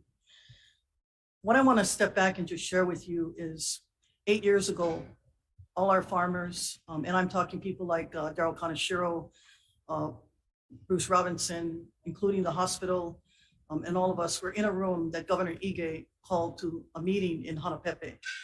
At that point, Governor Ige asked us to please focus on food sustainability. That was a big ask. We all got together repeatedly throughout the last 8 years as partners, not as anyone against each other, on how could we make that happen. And as you all know, we have a very wonderful senator in Senator Kochi, and he made it also very clear that we had to grow farm to state products. We began that mission. We worked with anybody that we had in our farms, such as Wally Johnson from Global Ag, who has an amazing mango farm. We worked with other people that have smaller farms on our properties. But we ourselves, as we are the seed industry, we did make a very big commitment to grow food for our communities. So we grew squash, watermelons, anything that we could do to support the community. And as God would have it, when COVID hit, we were the ones that were able to step up and feed the communities. We weren't the only ones, but we were a big part of it. What we did is we partnered with the fishermen, and we found that our communities, especially our Hawaiian communities on the west side, as well as in Hanalei and Anahola, we told them choose shrimp from our farm or fish from the ocean. And that was a real easy decision. They all chose fish, but we did give them shrimp. So we donated from our Kauai shrimp farm in 2-year period over 50,000 pounds of shrimp to the community, whether they did it to raise funds or whether they consumed it. We worked with the food banks. So what we saw was even a further need. Now, as you all know, maybe you don't know, but ADC does not permit pastoral. We do not allow animals on the land. So we looked up the hill and we said, DHHL. So we called Kaipo. We had a great meeting. We have been talking to KIUC, Chair Isla, because we do work with them on that whole water issue. In the recent legislative session, we were able to acquire the needed funds to complete the ditch renovations and upgrades. We secured 3.5 million from the legislature to complete that, as well as another $500,000 to help with the Menehune ditch. So Kekaha Ag will be overseeing those improvements. With that came, could we help you? And we asked Kaipo to come to Kauai. Could we help you if we opened up a ditch that has not been in operation? And we all went, well, I didn't go up there, but Harold did with our managers, and they all saw that there is that opportunity. So that is what we were suggesting, if we helped you with that water. And then we added some security cameras because we do have some people that misbehave up there, which we have cameras all over our properties. So adding 2 more wouldn't hurt any. And how could we come to you with a plan to provide a really good sustainable cattle operation? For those of you who know Chad Buck, Mr. Buck is the president and CEO of Hawaii Food Service Alliance. We work with him on food distributions. He partnered with Mr. Robinson. He has completed upgrades on the slaughterhouse at Gay and Robinson, and she'll share with you some slides. The next phase of his operation is cattle production. So what we did in the last 8 years is we have been able to provide the infrastructure. So if we came to you and said, please give Scooby and whoever else this cattle operation, you would ask us, well, where are you going to take it? How are you going to get it out? So Mr. Buck resolved that issue with Mr. Robinson. I talked to Mr. Robinson this morning and I told him that I was going to mention that did I have his permission? And he said, absolutely. And I did ask Mr. Buck that as well. The last segment, which you shared, was Young Brothers. Chair, last week, Friday, all our farms got together with our mayor, and we explained to our mayor that if we are going to try to be that answer to food sustainability, we needed his help. And knocking on the door, thanks to Aloon Farms, were the representatives of Young Brothers. We are asking them to pursue an idea of bringing that empty container into Port Allen. And if we're able to do that, we will save costs for our farms, transportation costs. We can go straight from the farm, straight off the barge back to all our islands. I'm happy to say that Aloon Farms, who's been working with us, has been doing anywhere from 13 to 14 containers a week. And he's only been starting with us since May. We've been shipping out kabocha pumpkins, watermelons to the other islands. He is going to become a big source of produce on the west side. We are going to be growing sweet potatoes. They're already in the ground. We have pumpkins for our pumpkin festival in October, everybody. So we will be doing the pumpkin festival we have about 2,000 pumpkins that will be coming off our fields. So what we're looking at is we did the infrastructure. We did the answers of getting it off island. We're working with how can we help people like Mr. Matos or anyone else. This is the lady with Kauai economic development, conservation issues. How can we work with the government? Give them business plans, give them the path. Don't give somebody a piece of land and don't tell them how they can take care of it. So when she talked about mentors, our companies are willing to mentor them, assist them, and also market them. So we have everything pretty much covered for them. Now the last thing, Chair Isla, in this last legislative session, as you know, one of our companies left the island. What's being pursued there in that site is an education agricultural innovation center. If that happens, it should close pretty soon. That will then become the catalyst for processing and probably bringing children from all your islands to our island to be the first agricultural innovation center to learn about agriculture and seek opportunities in agriculture more than just growing a plant. Automotives, lab work, shade houses, all the type of things that we can expose them to. And I'm happy to say that KDB is working with our schools in trying to do that. And we even are talking about an automotive.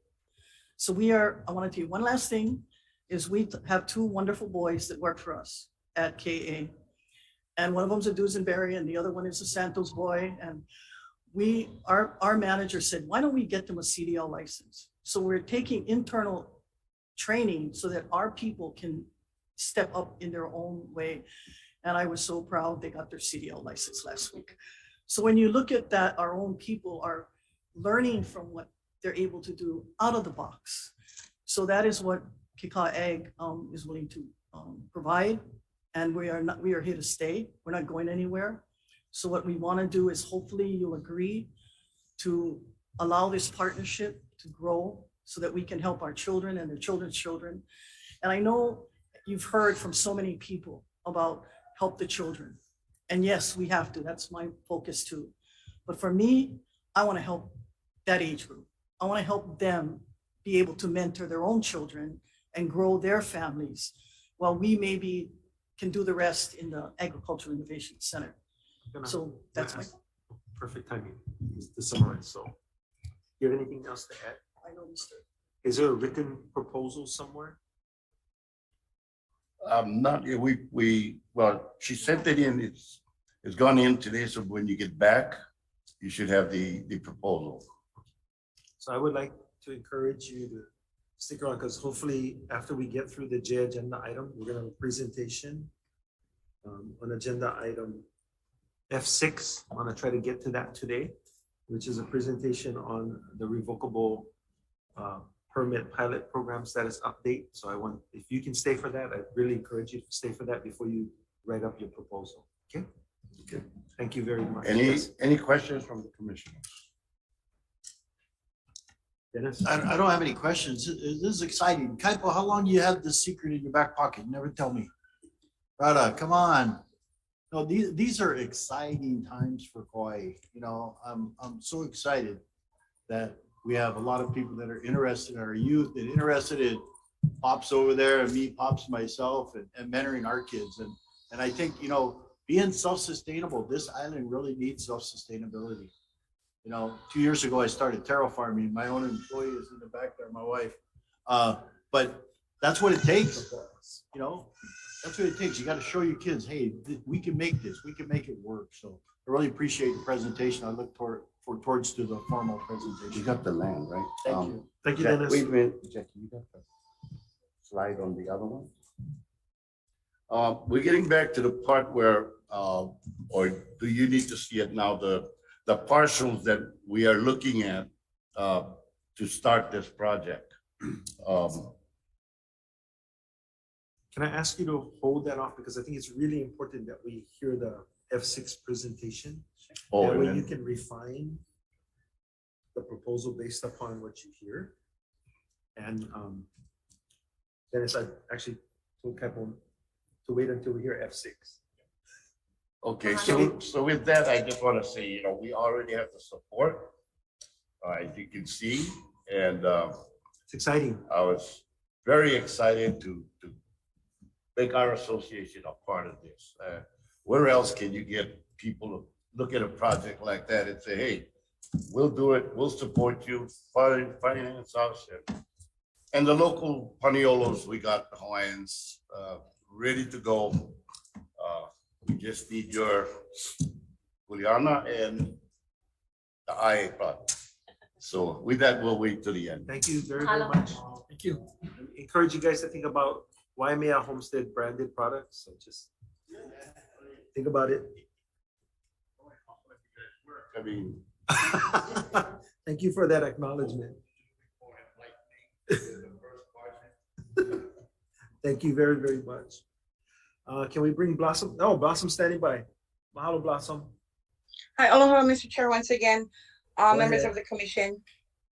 Mahalo for the opportunity to testify in your J agenda. There are just 3 items that I wanted to bring forth to the commission today. One is King's Landing, of course. You know, it's been a while since we heard about any progress for that project, and I just was wanting to see if there is a opportunity, maybe in the next agenda item, to get a status update on what's happening with King's Landing. The other one is our we're back to the undivided interest lease program. So I was contacted by some of the undivided interest lease lessees on Kauai in the Pi'ilani Mai Kekai offering, and they didn't take an offered lot because of poor financial reasons. This is only a handful of undivided interest lessees, right? So the impact of the pandemic has had a negative financial impact on them, and they were not prepared to be able to take a lot at the time.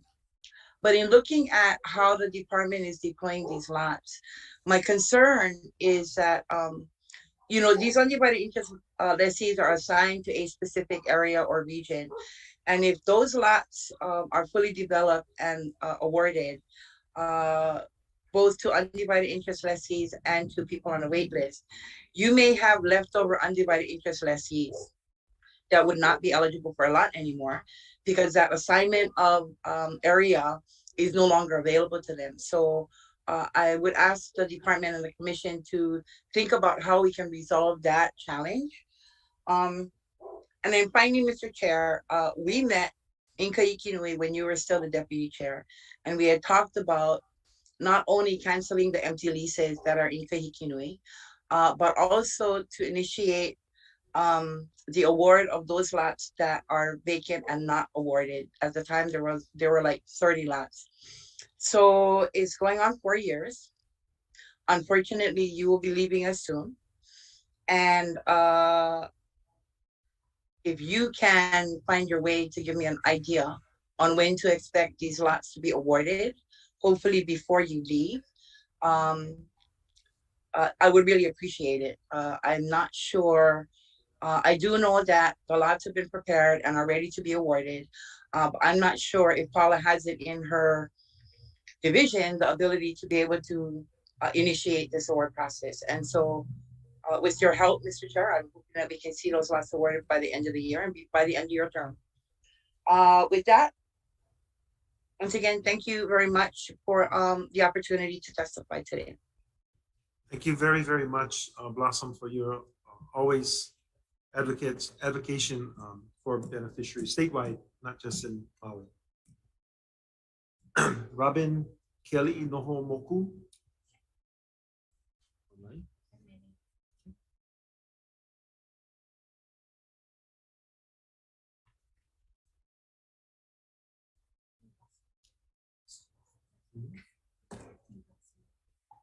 Oh.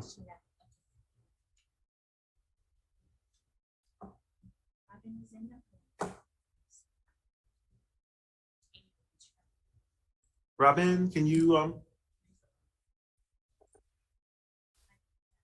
unmute? Aloha. Aloha. Aloha kako. Aloha, Aloha. Commissioner and Chairman Isla. Chipper Wickman sends his aloha to you, Chairman. Aloha back to you. Mahalo. My name is Robin Kiali'i Nohomoku. I reside on the island of Maui. I received a cancellation letter from the Department of Hawaiian Homes that was dated on May 17th regarding my uncle, my dad's brother, the late Thomas Kamuela Kiali'i Nohomoku's lease application. Unfortunately, he died in May of 1982 in New York City, where he lived and worked. He had no named successors, and unfortunately, his one daughter passed away. In January of 1958, at the time, the territorial status was imposed on Hawaii, and my uncle applied for Department of Hawaiian Homelands, and since has been on the wait list. As of recent, he was number 17 for the Waimanalo area and 48 for the island-wide residential. About 4 years ago, his name appeared in one of your notices, so I called in, I spoke to Malia, and she advised me to send in his death certificate. It took a while to get it, but finally I was able to get it in April. I mailed it in, and shortly thereafter, I received a letter advising me that his lease application would be canceled by reason of Hawaii Administrative Rule 10-3-8. This application would be canceled by reason of that, and this ruling was put into effect back in 1981. It was 25 years after his application was submitted. And then it was amended 2 more times in 1982 and then in 1996 by the State of Hawaii Attorney General's Office. And so all of this then is 38 years after his application was initially submitted. So here we are, 64 years later, and I have 2 asks. One is, I humbly ask the Department of Hawaiian Homes Commission to provide clemency to my late uncle's application and to put his lease application succession request to public notice so the family of the late Thomas Kiali'i Nohomoku can submit a request to succeed his lease application. My siblings, my children, and myself are all qualified Department of Hawaiian Homeland applicants as we meet and satisfy the requirements to be considered for an award. And the second ask is if he was given notice of the HAR 10-3-8, and if so, when was he notified, and proof that he was notified. I appreciate your time and your assistance in this matter, and mahalo nui. Thank you, Robin. Mahalo. Commissioners, questions? If not, then what I will do is refer this to staff and have staff consult with the Attorney General's office on your requests. Mahalo, thank you. Okay. It may take a little while for us to go through the analysis, so we will contact you and then keep you informed. Okay, mahalo nui. Appreciate it. Mahalo for your time today and your request. Next up, we have Leslie Gordon. No? Not on the agenda. Okay. Okay, that does it for the J agenda. We're going to go to agenda item F6 and go look for our consultant. Who's probably eating lunch because it's lunchtime. Mr. Chairman, sorry, Yes. you guys are eating lunch, looks fun now. So item C6 is deferred. Is that? We'll see how far we can get in this session before we have to close it. If we aren't able to get to it, then yes, it will be deferred. All right, Most thank likely, you. most likely to the special meeting, whatever Thank you. items. Thank you. Enjoy your guys' lunch. Thank you. Sorry, you gotta watch us eat too. No, I'm eating too. I'm gonna have my lunch. Yeah, we're eating too. Yeah. Oh, good.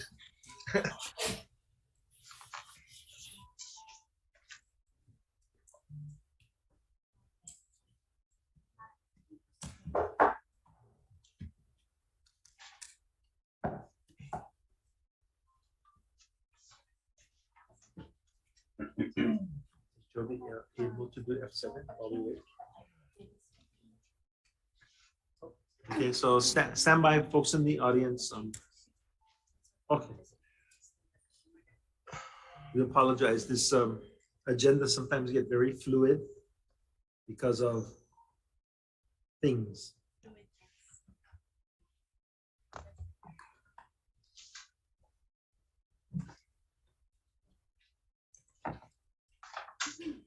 Oh yeah, she's on.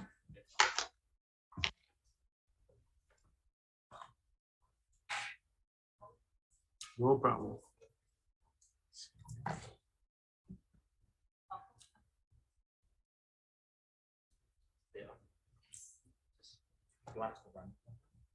Thanks. They're running it. We have that? Yeah. We'll share screen.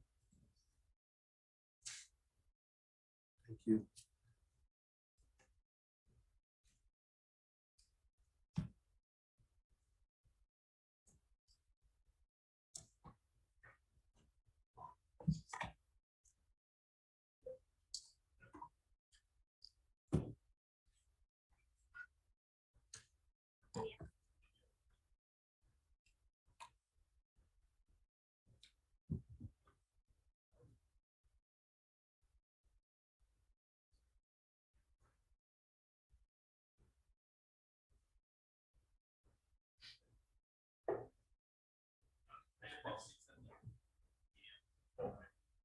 Good. Okay, you want to start?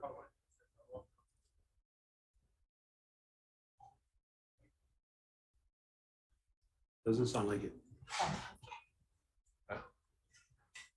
So just tap them. Kana. So just tap them. Aloha, Commissioners. Kalamai. It's Becky. I think we're just trying to confirm that the proper program Presentation is there yet. Okay. Again, Kahana Albino, Acting Administrator, Land Management Division. We also got Joby Masalatani, Executive Director on watching too. I'd like to present or introduce our consultant for this revocable permit pilot program status update. There are consultants that was contracted beginning of July to help us out with the new program. Without further ado, this is Becky Soon from Solutions Pacific. Becky. Mahalo Kahana. Aloha Commission. Mahalo nui. It's an honor to be with you folks today. As Kahana mentioned, Rebecca Soon with Solutions Pacific. And our kuleana primarily is to kako'o the Land Management Division in implementing the next steps of the revocable permit pilot project that the Commission approved in 2021. So just want to give a very brief update where we are, next steps, and see if there's any questions item for information, as you folks know. So the key goals, of course, with this is really to try to create and refine an outreach, application, and selection process. And we'll be utilizing 3 parcels that we'll get to in just a moment. The hope, though, is that this process will then receive a lot of stakeholder beneficiary input, commission input, so that we can refine it, so that the department can refine it for the future. In terms of a timeline for next steps, we are going to be going out in September and early October for outreach across the Pai'aina. We'll be having at least 5 community meetings. And again, this is primarily about the process. So trying to get input about what the outreach looks like, the application, as well as the selection process, and try to get input in Mana'o, what's working, what's not working, so that that can inform the next steps that the commission and the department choose to take. We'll be following the qualifications and the process that was outlined in the proposal from 2021. And of course, again, the idea is that if there is input and ideas for future application, that we'll be coming back to the department and presumably to you folks to present that. Applications for these 3 particular parcels will be due October 15th. The department will have a committee that is put together under normal procurement processes to review the applications for those 3 parcels. throughout the end of October and November, anticipating a selection in November, and then further anticipating, if all goes well, coming to the commission back in December for approval of those 3 RPs, as well as for discussion of the overall process. Chair, okay if I go into the parcels now? Okay. Oh, Kalamai, skipped ahead a little bit, Cedric, sorry. On the next slide, it just sort of briefly talks about, as a contractor, where our kuleana is, which, I talked about earlier, is really primarily, Kalamai, next slide. Thank you. Is really primarily to Kako'o, the department. We'll be focusing on things like creating the application, creating some of the instructions, and providing technical assistance when needed for beneficiaries throughout this pilot process. We're also going to be creating some outreach tools as a part of the program, where our hope is that we'll be able to actually create a growing database, what can be a living database that can grow over time, of beneficiary-owned businesses that can potentially, again, be gone to in the future. Perhaps these 3 parcels aren't the right fit for these beneficiary-owned businesses, but perhaps future parcels will be. So hopefully the department will be able to help create a database that can, again, be living and continuing to grow. Okay, now the next slide, mahalo. So the first parcel is a parcel in Kuhikinui. This is a 2-acre parcel that's right along Pi'ilani Highway. It's fenced, has a water meter and a spigot that has various current users that community and others rely upon. It was part of the lands from DLNR through Act 14. It's been managed directly by the department since that transfer. And so the hope here in part is that the revocable permit holder will be able to help with the land management aspects of this parcel, help to maintain the grounds, the fence, I believe needs some repairing. There's also some just ensuring that the access to the spigot is maintained. One of the primary criteria here will be ensuring that the permittee ensures managed and appropriate access to Kahikinui and other beneficiaries. The next slide just shows sort of the aerial view of the parcel. Next parcel is here on Kauai, Moloa'a. It's a 107-acre parcel fenced with access, with an access easement. There's a lower neighbor that is landlocked without easement access. And so that easement will be important to maintain. We understand that there are frequent requests from beneficiaries for pastoral opportunities. This is a pastoral opportunity. The commission will, may recall that this was a permit that was up last month that the commission chose not to renew. And so this is an opportunity to see beneficiaries that are able and wanting to apply to steward this AINA. You'll see here also the proposed rent. This is based upon a commission 1982 policy for the minimum rent. You'll also see just some other general conditions. The next 2 slides essentially show the Ahupua'a view where this particular parcel is situated. It's right on the Makai side of Kuhio Highway. And then the next photo just shows where we are in terms of the moku of Ko'olau. And the third parcel on the island of Oahu, this is Kalaeloa. This is actually a portion of a TMK. Folks may commonly know it as Building 283. It essentially is just under an acre of land. It is fenced. It includes the building itself, which was built some years ago and improved by, I believe, the Carpenters Union used it at one point for training. The county emergency medical services is most recently used for training, but they have since vacated. The property is now vacant. There's an important land management use here to maintain the safety and of the property and the improvements.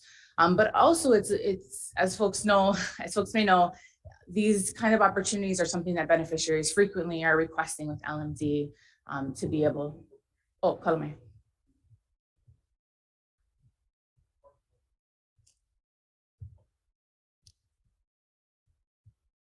Thank you, Kohana. So just to, for those online, Kohana essentially just showed that the turquoise outline is the entire TMK, and the red outline, which is like on the bottom left portion of the turquoise outline, that is the portion of the TMK that we're talking about. Again, currently vacant. Proposed rent is again under the current rent methodology, which was part of that 2021 pilot project proposal adopted by the commission. 8% of county tax assessed value, and then a 50% discount given the temporary use. And that puts us right approximately $5,700 per month, plus the actual utility costs, and that will be reimbursed to the department. Part of this pilot process will also be to make some recommendations to the department regarding potential rent methodologies as well for the entire RV program. Finally, just wanted to touch on the outreach process. I've talked about this already a little bit, but just want to share a little bit more detail about the intended outreach partners. So we'll of course be posting something in Kaduho. I will be having events across the Paeaina, as I mentioned. Also be engaging through homestead associations. There's also a number of organizations, chambers of commerce, the Small Business Administration, and others who do have Native Hawaiian, not necessarily beneficiary, but Native Hawaiian owns businesses as a part of their membership base. We'll be reaching out to them, of course, with the intention of trying to reach beneficiary owned businesses, but we'll be reaching out to try to partner with them as well to reach Native Hawaiian owned businesses that are part of their network. Anything you want to add or clarify, Kawana? Okay. I'm happy to take anything now. Sure, model. I have a question. Can we go to the slide, the Kauai property slide, please? The Moloa slide? Yeah, that's slide 6.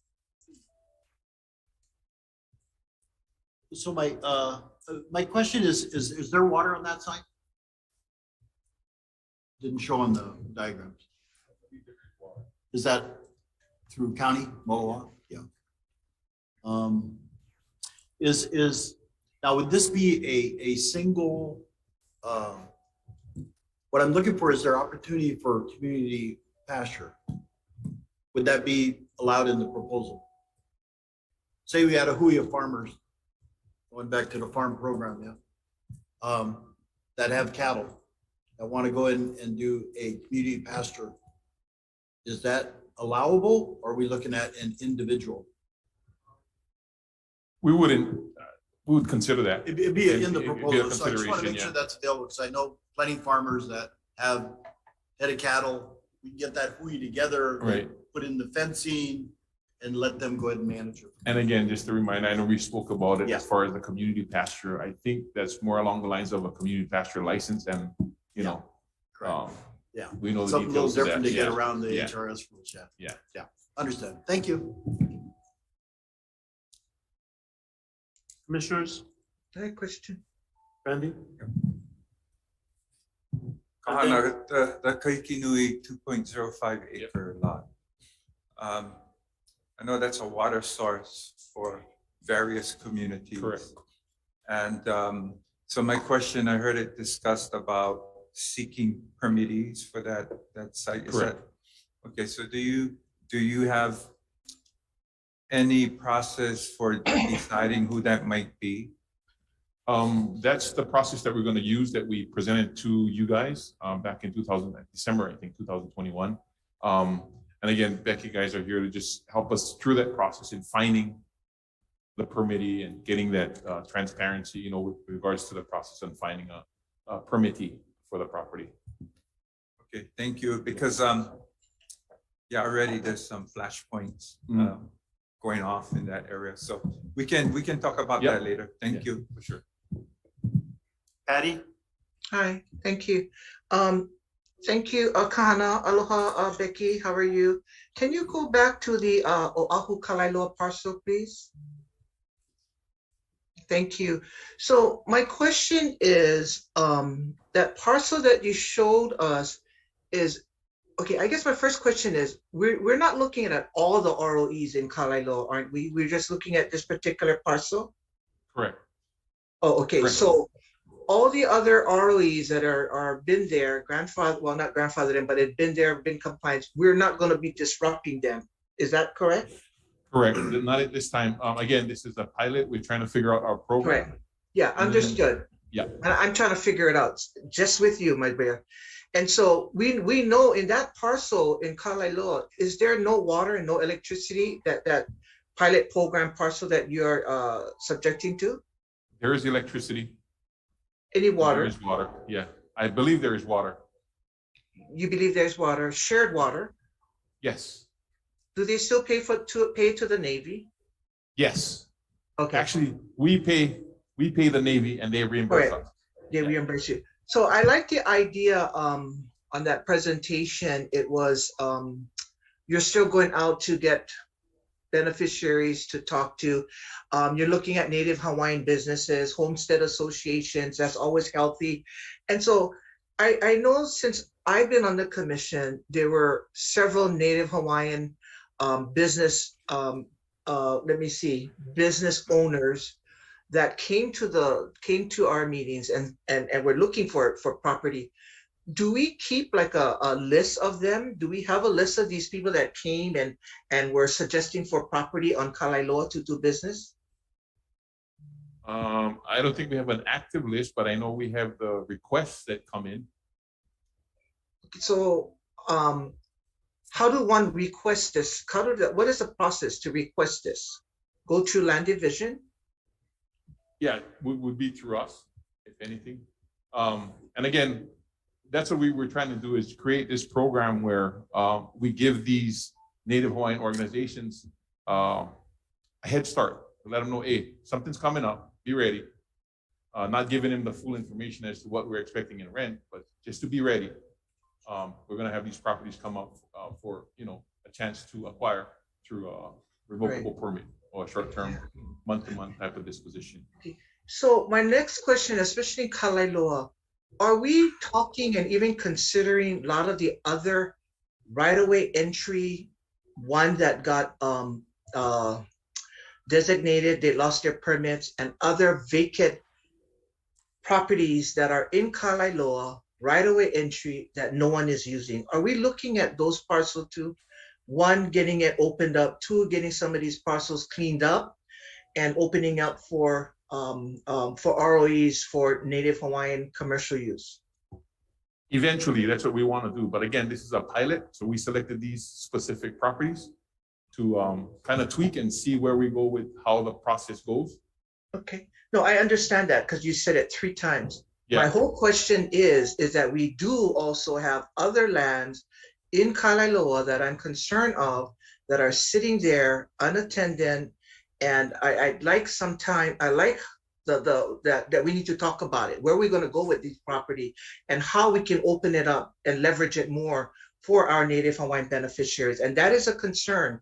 If you drive Kalaeloa, you will see that. I'm not sure, Becky, if you did. It's close to CNHA, so it'll be easy to drive over and to take a look at these ROEs that we have in Kalaeloa. And that should be an attention red flag that we need to look at these parcels eventually in your pilot program. So anyway, that's the questions that I have for now. And thank you so much. Thank you, Mr. Chairman. Thank you, Patty. First, Russell, then Mike. Anna, these 3 for the pilot, am I correct that these are parcels where the department is seeking somebody to take it down because we need, like on this Kalaeloa one, we want somebody monitoring that parcel so that homeless and bad stuff don't happen. Is that the same for the other 2? Like Kaikinui, we want somebody to manage the water access, and Moloa'a, we want. Our plan for it was to provide some ag, pastoral, and industrial use. But are these all properties that we gotta, like, I see we have discounted rent because we're offering discounted rent because we want to get somebody on the property versus, what Commissioner Torrio was talking about, where people are actively wanting to be on parcel. It's like the reverse situation. Right. We need people. We don't have any of those properties on in the pilot program. No, we identified these properties. Yeah. These 3 first. Yeah. Is it the same process that we go through and the same evaluation that we go through, whether it's us wanting to get the property out versus beneficiaries wanting to get an RP for the property? It is the same process. Yes. Okay. Yeah. So should we add one of the other category to our pilot program? Perhaps, maybe we need to learn, because it might be a different situation, right? When it's, I don't know, one of the parcels that we've had a lot of interest from different parties, but we have to go through the evaluation process of multiple parties to determine who best fits for that parcel. Yeah, we can. Because on these, do you anticipate you're gonna have multiple parties for each of these? Requesting, yeah. Okay, so maybe my concern isn't that, I'm just thinking in the pilot, we should have a array of projects that give us the full learning experience from the project. But if these three work, then I'm okay. Yeah. Just to add to that, Commissioner Kopu, so the 2021 program that you folks approved for implementation has 3 different scoring criteria in the RFP process, one for the community, one for the community parcels, community RPs, one for the general RPs, and then one for business RPs. And the criteria is slightly different. And so you do have, for example, in the business RPs wanting to make sure that there is a generation of income, and also making sure that there's benefit to community and benefit specifically to beneficiaries as well. So the scoring process takes, I think, some of what you're asking for into account.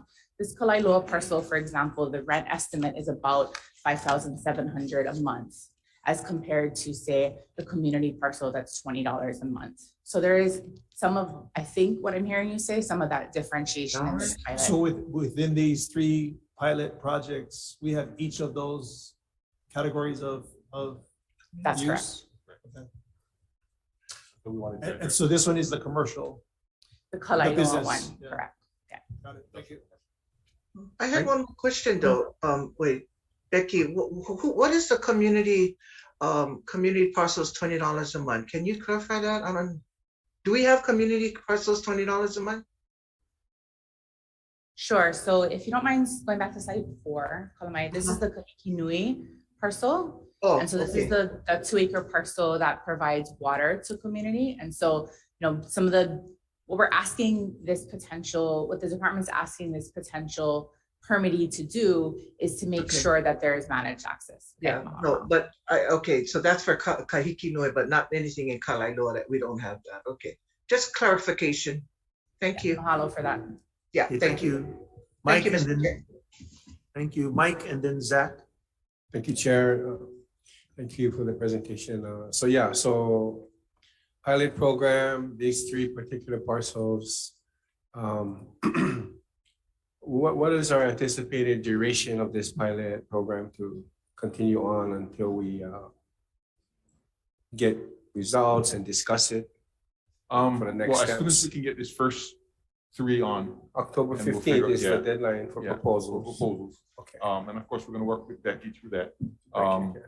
And then hopefully by December, we get a approval from the commission and let them know that you guys know who the successful applicants are. Okay. And we go from there and kind of go through it, and through the process, we'll also learn and tweak what we need to tweak for the next round, kind of thing. Yeah, so it seems like at the different locations, there's maybe some reasons why, like for example, in Kahiki Nui, it's all fenced in, right? But we want someone there to caretake. Correct. And like Commissioner, I will say there's some flashpoints to that, because there's there's some community associations that is interested. Okay.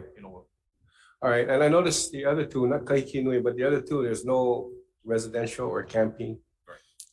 So I'm just curious if we want to take care of the place, maybe the folks that get the parcel can like stay and monitor the place, or? Typically, the revocable permit does not allow for that overnight type staying.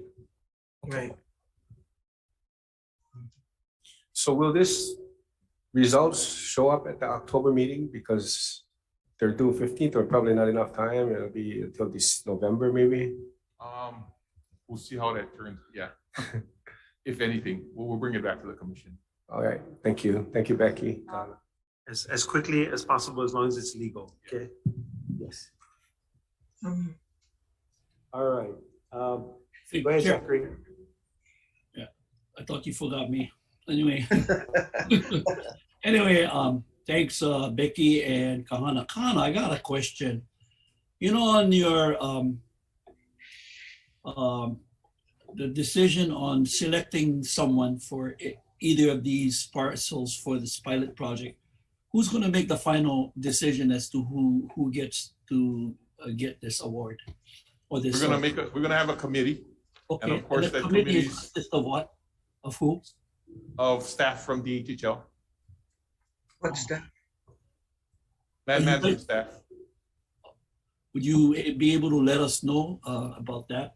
Yeah, we can, of course, once the selection committee is comprised, I'm sure we'll let you guys know. That's the exact procedure that is used in every procurement that the department does. So it's consistent with the procurement process that we do. I do want to say ultimately though, it's a recommendation that's brought before the commission and the commission makes the decision. And then I want to acknowledge Joby because she has her hands up. Okay. Thank you, Zach. Joby? Chair, if I can go after Commissioner Helm is finished asking his questions, I'm fine to wait. I know he's been waiting a while, so I want to make sure if he has additional questions. Just one more thing. You know, the reason I asked that question is because if there's more than one or two beneficiaries that would like to take this opportunity for this permits, that's, you know, I just want to know, you know, I mean, I cannot see, you know, I just want to make sure it's fair. Yeah, you know, that's the bottom line. And if we're following this pilot project, then that's fine. I just wondering, give me every chance that they can get as far as beneficiaries is concerned. Thank you. I could just quickly add to that, Chair and Commissioner Helm. The criteria for each of the three parcels will be in the RFP itself. So there'll be a table that says, you know, the proposed use and ability to deliver will be, you know, 0 to 25 points, et cetera. So the criteria will be known and available for all interested applicants. And as Kahana mentioned, following the procurement process, that recommendation will come out of the committee and to the commission. Thank you. Dennis, could you hold on? Joby was next and then you. Okay, thank you, Chair. Commissioners, I guess I just wanted to perhaps just contextualize the work that Becky is doing on behalf of the department is to help us develop the program, and therefore the various pilot parcels are just intended to be exactly that, to see how the outreach works. But the intention is once that program is refined, to be able to look at all of the properties across the Pai'aina that make sense to be in under an RP. It's taken us a long time to get here, to move from what we used to do to trying to reestablish the RP program. So this is kind of just the first step. And clearly a lot of the questions that are being asked certainly sense the commission's eagerness to get this rolling. So we did try to select parcels that were low-hanging fruit that really should have some kind of presence. And we're trying to understand with Becky's assistance, you know, the application and the outreach. And because if we waited, we just don't have the bench on the staff right now to do that work. So it does seamlessly move into the next presentation, but I did want to, I guess, give commissioners the assurance that it's not just these three parcels. Eventually we would be looking at pretty much, you know, our entire inventory of properties that potentially could be in short-term disposition just to get presence on the land. Thank you, Joby. Thank you, Joby. Dennis? Yeah, just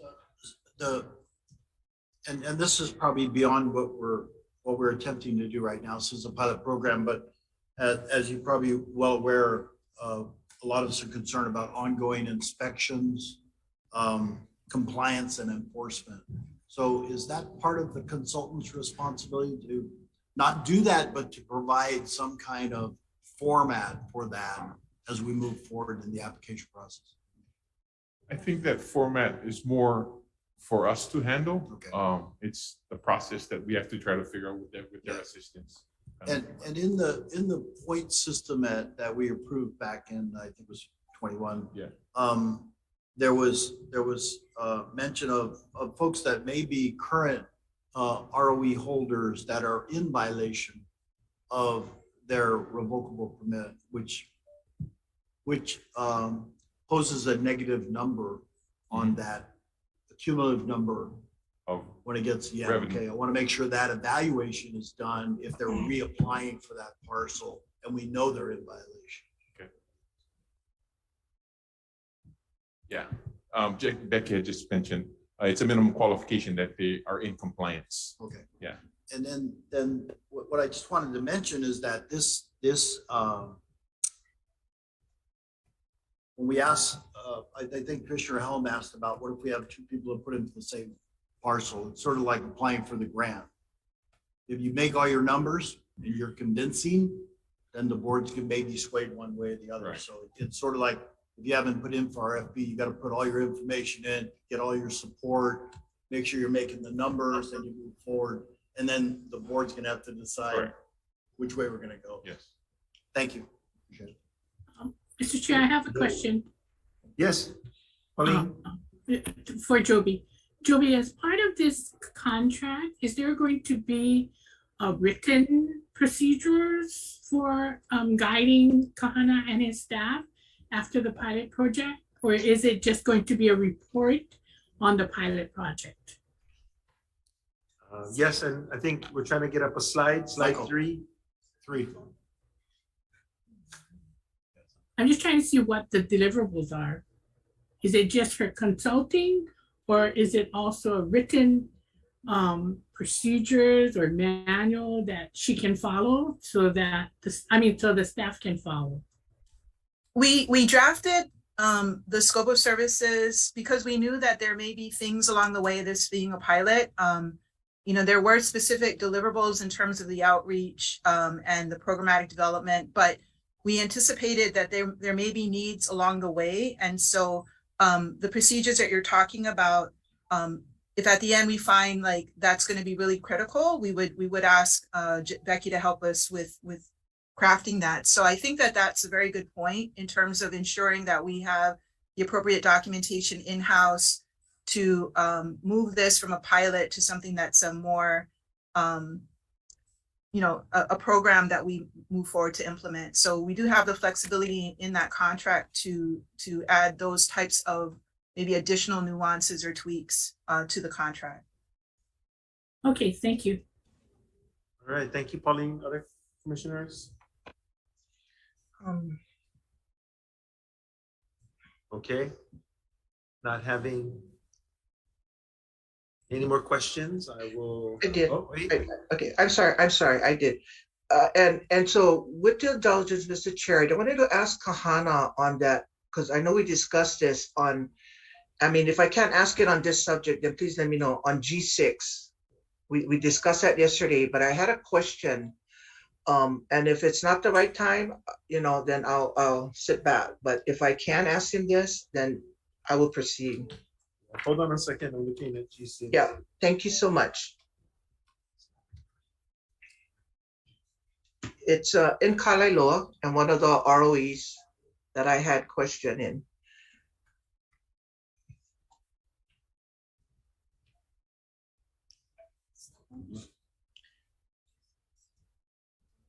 Are you referring to G6, which is the homeless shelter, or are you referring to another one? Yeah, G6, the homeless shelter in Kalaeloa, in the modification land use designation amendment. Okay, go ahead, ask your question. Okay, thank you. Thank you. So I know, Kahana, you corrected me. There were 2 units in that facility that you mentioned. And one of the units you mentioned yesterday was, the rent was $7,713. And so this is yearly, I assume. These are yearly rents for Jean Cachola. Jean Cachol. And then American Holley was 6,427 in that units. When I look at American Holley in your Exhibit A, the use has on commercial, that it's used in commercial in that building. And then the other one, that the 7,713 for the yearly rent, Jean Cachola, it shows an industrial. Is this the same building that we're talking about that they're in? It is the same building. As I mentioned, to my knowledge, they are units they're using. American Hauling, I think, has 2 on the bottom, if I'm not mistaken, and Eugene Cacho has 1 on the top, or it could be vice versa, 2 on the top and 1 on the bottom. So why is the use in American Hauling states as commercial? Is there a reason? And then it's not stated as industrial use because the zoning is industrial. I don't have that information in front of me. I would have to go double check why. Again, that's an old RP that was converted to a right of entry. No, this was just, we just passed this recently in June. Correct. Yeah. But it was initially it was an RP that was converted into a right of entry. So they've been longtime tenants at that facility. Correct.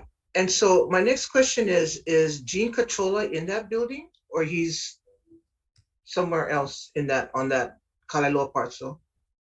To my knowledge, as far as I know, that specific unit is used by Eugene Cacho. I don't know if he has another site outside of Hawaiian Homelands, or he has somewhere on Hawaiian Homelands. I'm not sure.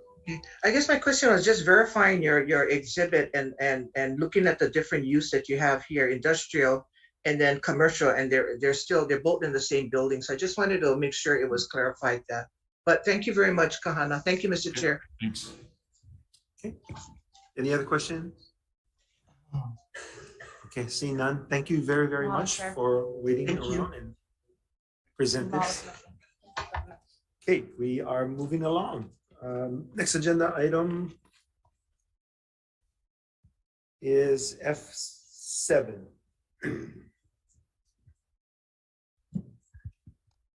Good morning, commissioners. Kahana and I will be presenting this item number F7, and Kahana, if you can assist with putting the PowerPoint up on the screen. Coming up.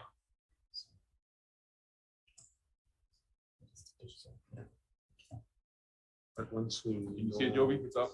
Yep. Okay, thank you. Commissioners, we thought this would be a very a good opportunity to just I guess complete the discussion regarding our properties that are not intended to be utilized for homesteading. It's a natural thing to consider, especially our income producing properties, those that are well suited for long-term dispositions. And it's been a long time since we've been able to really talk about moving forward in this area. So the outreach work that Becky's firm is doing, or organization is doing on behalf or assisting with the department, not only helps us with the revocable permit short-term uses, but also is an important consideration as we look at general leasing and other opportunities for income production. So we did want to just take this time to kind of talk about this early, because we do know that this is an important thing for the commission. And there are some proposals that are being put before the commission. And so just to contextualize that discussion. So just kind of starting from the beginning, why is it important to have income or revenue generating properties? Principally the flexibility. It hasn't been, it's just been relatively recent that we've been able to receive general funds or general obligation monies from the legislature. This is a relatively new phenomenon for the department. And when those resources do go lean, having our own sources of revenue does allow for DHHL's development program as well as our operations to continue. And it's been my experience that one of the most important considerations we can provide to our beneficiaries is some level of certainty to the best that we can as to what the timeframes for our development so that families can plan. These monies often are commission directed, so it does allow for the priorities to be funded to be consistent with what the commission feels is priorities and important. And just bottom line, greater revenues results in more services and programs overall for our beneficiaries. Next slide. The one thing I did want to kind of, I guess, make sure in talking about this was, and I'm going to apologize ahead of time to Katie. I did not get a chance to show this to Katie, so I am not, putting her on the spot in terms of this analysis. This is not a legal analysis. It's more of a business or operational consideration in terms of what Kalima may mean to how we look at our revenue generating properties. The final decision for the Supreme Court came out in 2020 regarding a number of issues that remain to be resolved. And as you know, the state recently reached settlement, or at least preliminary settlement with the plaintiffs. However, when you look at the document that defined liability of the state, this was in November of 2009. There were 4 duties that were specifically identified where the state breached. Now, this case only applied for the period 1959 to 1988. But as I said, I'm not looking at this from a legal standpoint, but more from a business operation standpoint in terms of what the court used as a standard in terms of our trust, the department's trust obligations. And so in the 4th duty, what they found the state was liable in terms of breaching the trust was the duty to make the trust property productive. And while it only applied to that period of time of 59 to 88, it may be something that we should consider, and it still may be applicable because, all of us continue to be accountable to the beneficiaries, and there is the opportunity for beneficiaries to bring a breach of trust claim against the department moving forward from 1988. So per, I think, section 673, HR 673. In any case, in this court decision, the liability order, it talked about the revenues from DHHL general leases, that they should be compared to leases that were issued by private trust entities that have the same trust obligations, KS, QLT, they mentioned Campbell, for example, and not DLNR leases. And next slide. This actually is the language from page 10. And they were talking about, in the case in particular, how the DHHL leases were not that different than the DLNR leases covered by that time. But what the court was trying to say was that DLNR is not held to the same duties of loyalty that we are to the HHCA beneficiaries and the requirement to make the trust properties productive. And that DLNR may be able to take into consideration certain political considerations or discretionary considerations to promote, public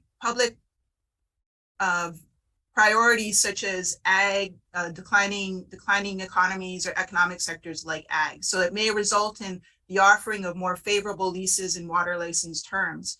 And I highlighted the section from this that may be relevant as we move forward, which is for us, the more applicable analysis is a comparison with private trust entities that have the same trust obligations which obtain to the defendant state when leasing Hawaiian homelands. So I just mentioned that as a consideration as we move forward, that perhaps a comparable we need to look at when we're talking about our income producing properties is what Kamehameha Schools or a comparable trust entity is generating off of its lands in terms of opportunity cost. Next slide.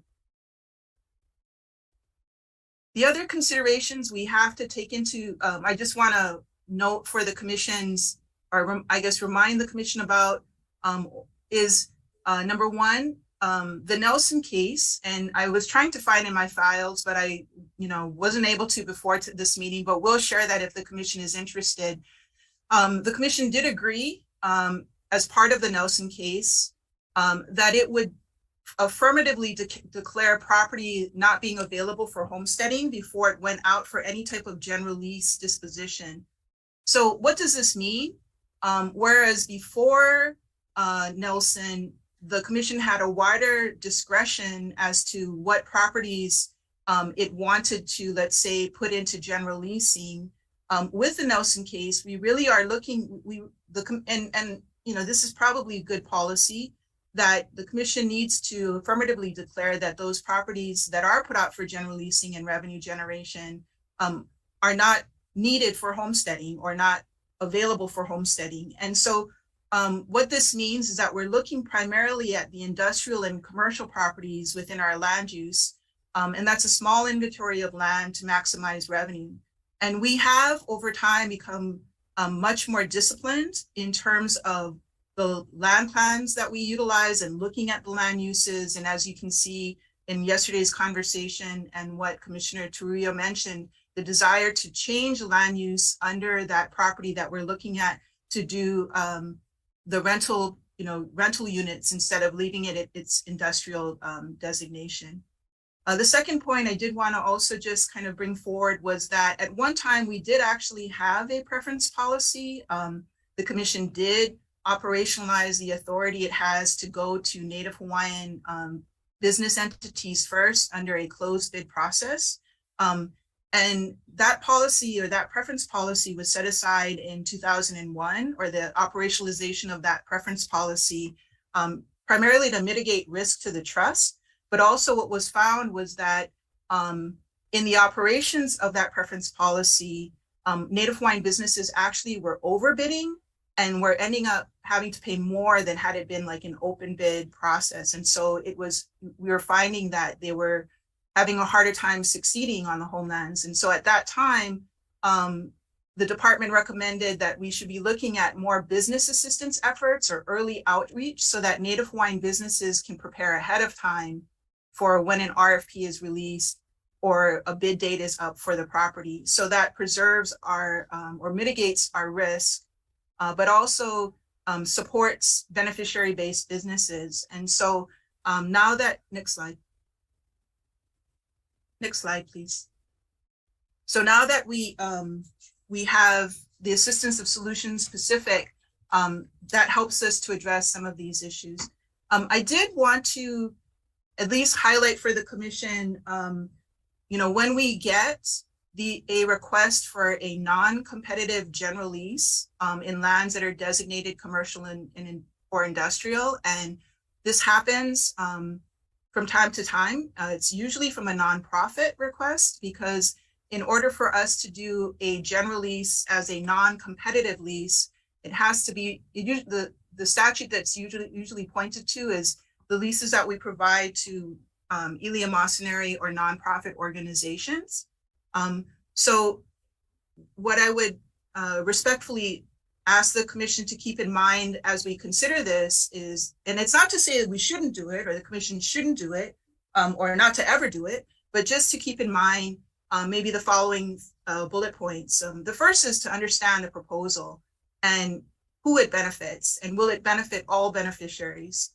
Because there is a duty to us to deal impartially with beneficiaries. And sometimes what happens when our properties that present tremendous income producing potential are considered, then there is revenue that may be quote unquote left on the table, and that revenue that could have come to the trust could have been used to build homesteads for beneficiaries on the wait list. So it's a difficult duty to balance between all of the beneficiaries and all of their competing needs, but it is certainly something that when we consider this, we need to make sure that we do a rigorous analysis of that issue.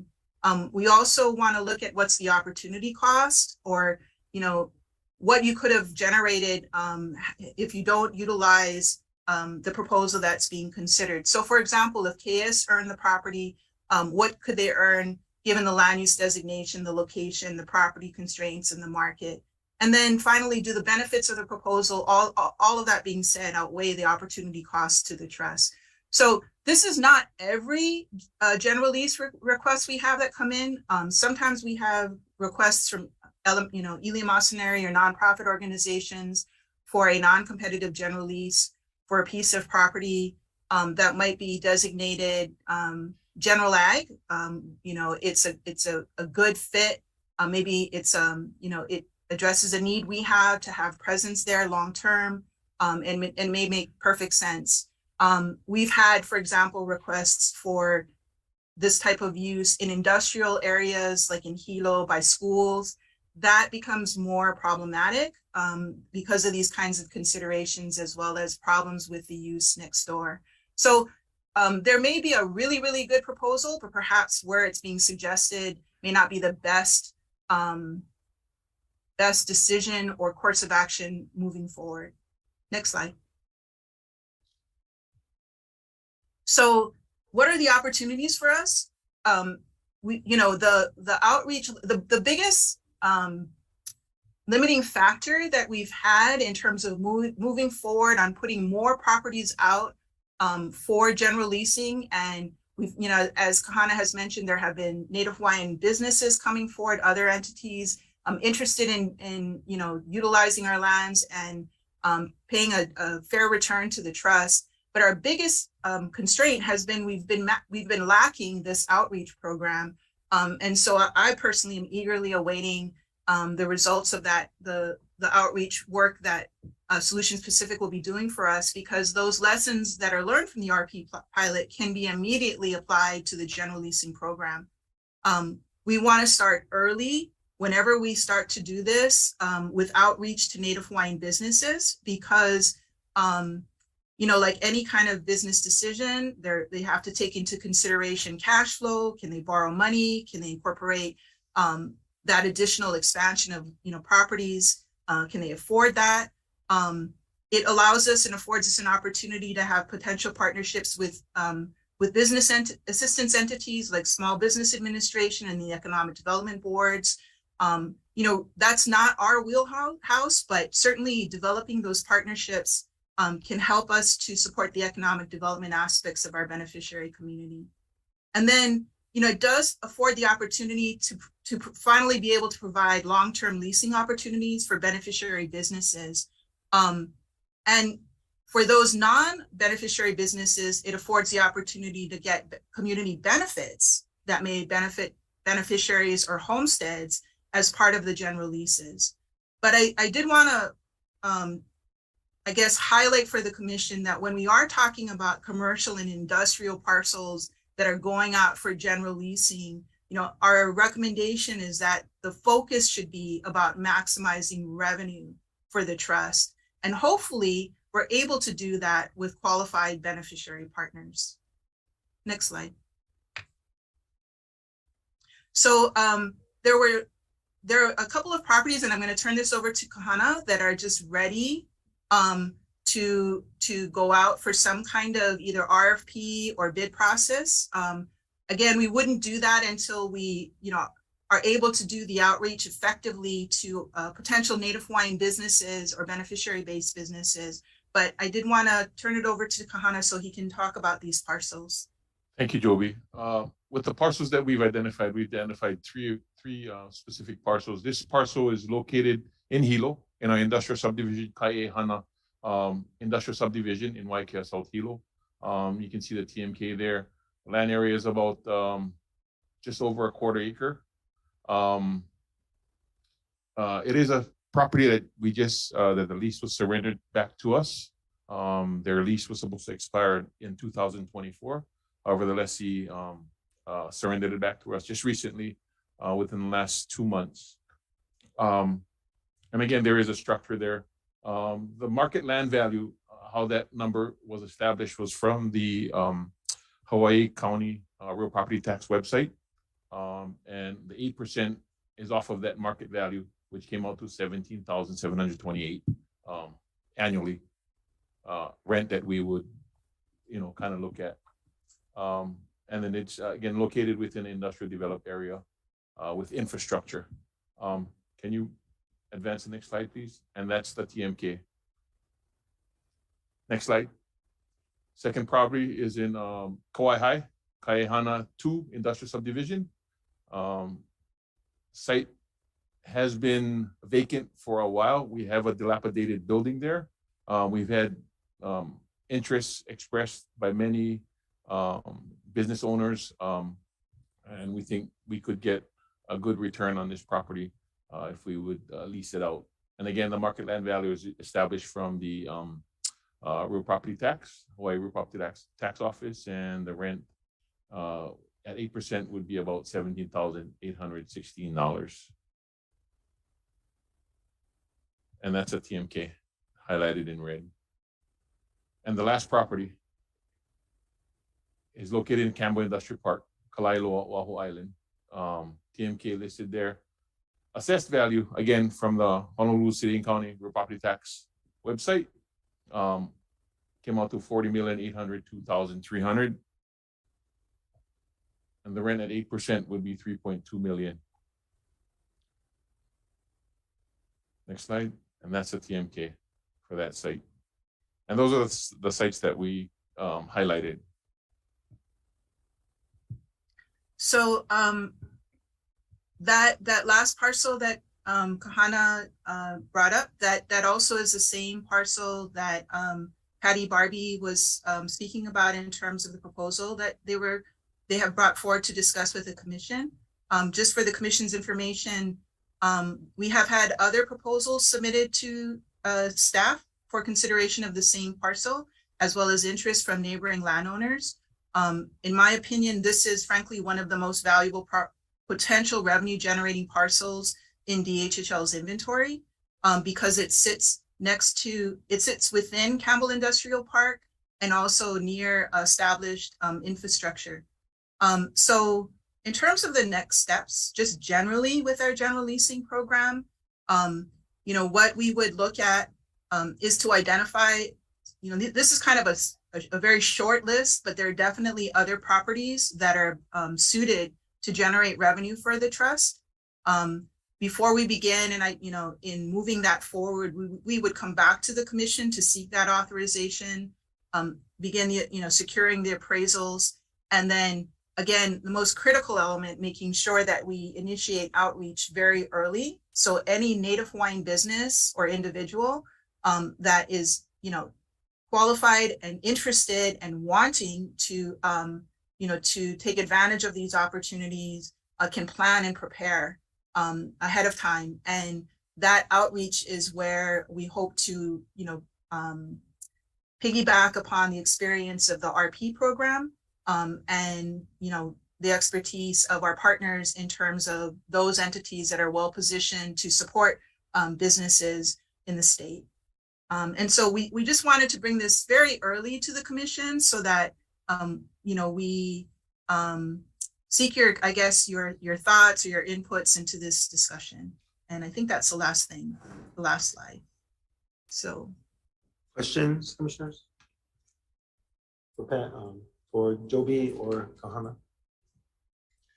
I think I had one question. Joby. Okay, you do, Mike? Oh, Patty, then Mike. Go ahead, Mike. Thank you, Patty. Thanks, Chair. Yeah, quick. So the two parcels on Hawaii Island, the one in Waikea or in Hilo, was that the veterinarian? Yes. It was? Yeah. So we still don't know if we're gonna rehabilitate the structure or demo. Yeah. That's something to be assessed still. That's something to be assessed if we're gonna put the onus back on the applicant, whoever's the successful applicant. Oh, okay. Or if we're gonna put funds into it to resources into it to have it demolished. Right, makes sense. And the Kauai High location, what was used the prior tenants? It was a trucking company before. Trucking. Yeah. And that one's been vacant for some time. And we've had numerous interests in it. Yeah. And the condition of the structure is? Condition is really bad. It's bad also? Yeah. Near the ocean too, over there. Okay, so. And just to add, sorry. It is a two-tiered, the Kauai High one is kind of a two-tiered parcel. So the building is up on the top and then there's a tier that goes down. Okay. To a flatter. I think one big interest for me is how we get the word out to Native Hawaiians who would be interested in putting in a bid for this. Right, and that's where that Becky would comes help in. with, that consultation, yeah. Okay, and she'll help out with the outreach. Yes, to all our correct. beneficiaries. Yes. Thank you, Kahana. Thank you, Patty. Yeah, thank you, Mr. Chair. My question, I was kind of writing my notes down to Joby is, does the commission, when you talk about general lease, does the commission have the ability to review every general lease that and to make sure, especially that it benefits the department and beneficiaries? In other words, I guess with the general lease, so does the commission have the ability to make general lease to subject to like a callback revision? And to it, what it does is it provides the event the lessee does not fulfill its fiduciary duty to the class 4 beneficiaries that they're supposed to be serving. So can that be in a general lease from the commission? To put in a general lease proposal?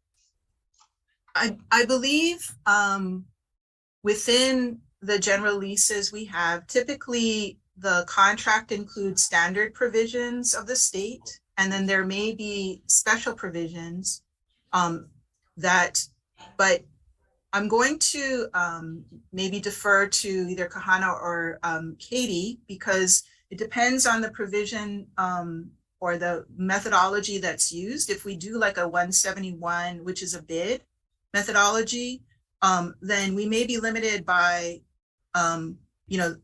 seeking the lowest bid. And that would be based upon the section that we use when we go out for seeking a partner for these properties. We also have the ability to do a RFP through like section 220.5, and that may allow us a greater latitude to consider more than just revenue generation off of that property. I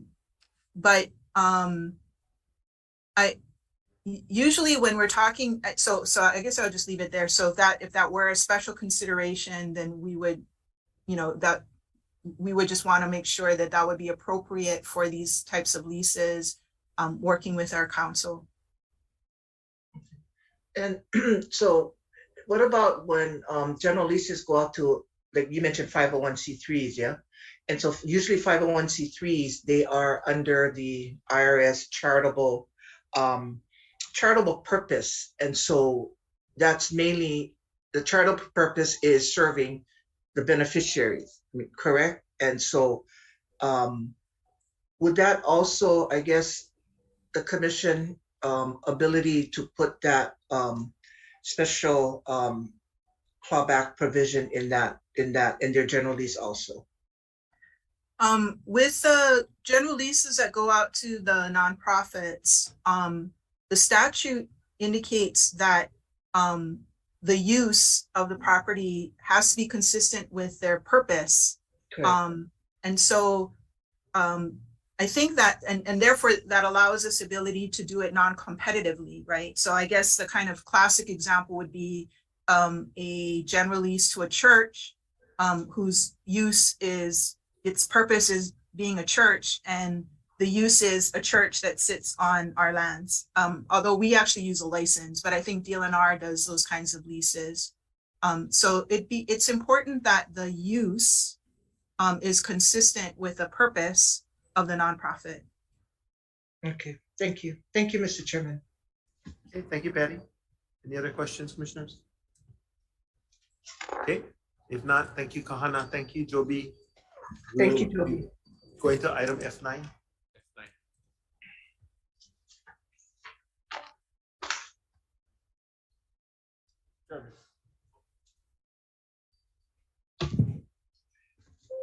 Thank you for your patience.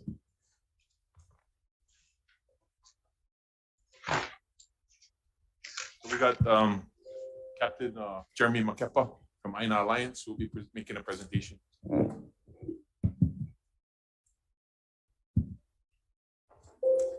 All right, I'd just like to thank you guys for enduring this long day, and I think it was worth it because a lot of the presentations you've seen ahead of us today will kind of make sense, and we'll bring it all together in one as an alliance today as we go forward.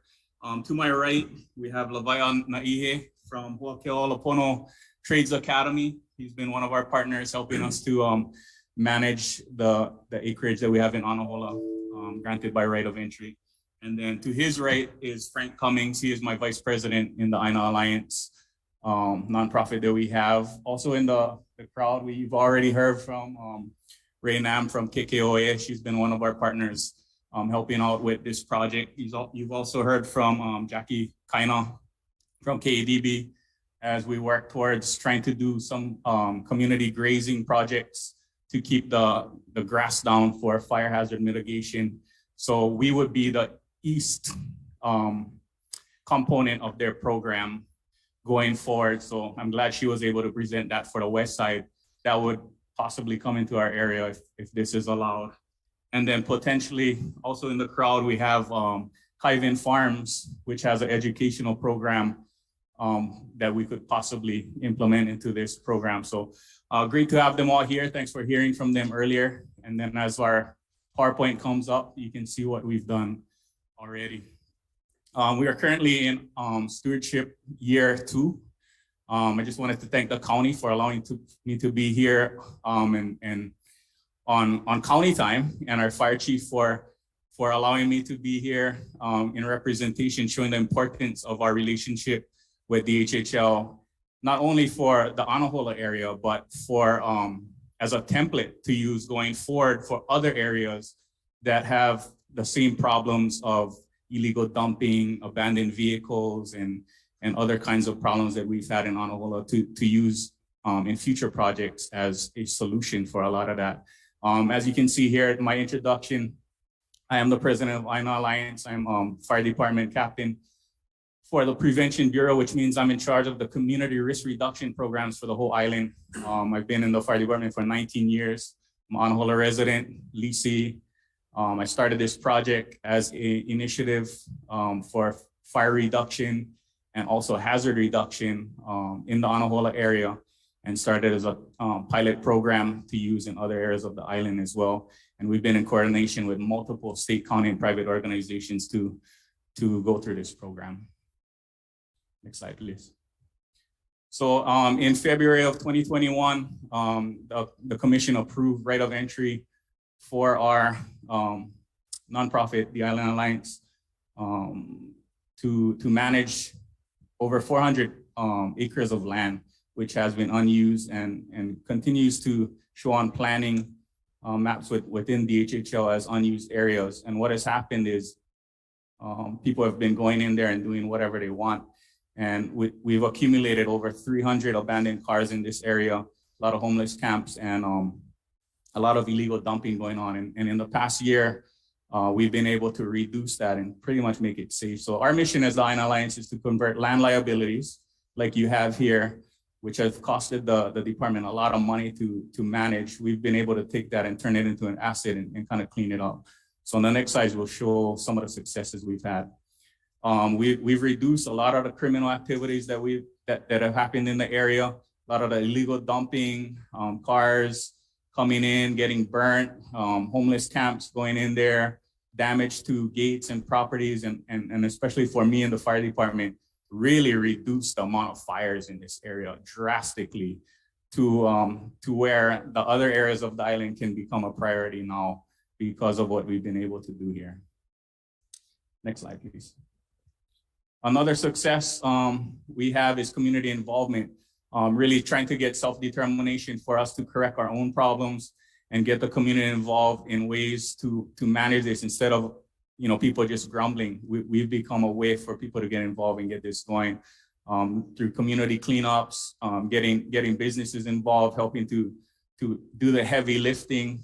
We're starting a program with the UTV vehicles as a monitoring agent, driving around. People have been using their ATVs to go in and pick up rubbish in the area, and then trail maintenance for people who want to go hiking in there, going in and manage the trails for bikes and other activities for health and fitness. Next slide, please. Also a success is for culture and connectivity. We've been able to get access to the land for Kanui Kapono School, to train our youth, to love the land again, to love our culture, connect back in activities, get our kupuna feeling safe, walking back in that area, being able to have activities that lets our people connect. And eventually we'll get more people involved as we expand this program. But, just wanted to let you know that we are only in year 2, and the amount of success that we've had is really eye-opening for the county to where they want to do this in other areas. So I just wanted to thank you guys for approving a right of entry to continue this. Next slide, please. So the challenges that we have is really the cost because of the size of this area, over 400 acres, and trying to cover that and manage it and secure it and continue to take the rubbish out. I mean, just in 5 months alone, just the hauling cost to transport the rubbish out of this has been over $10,000.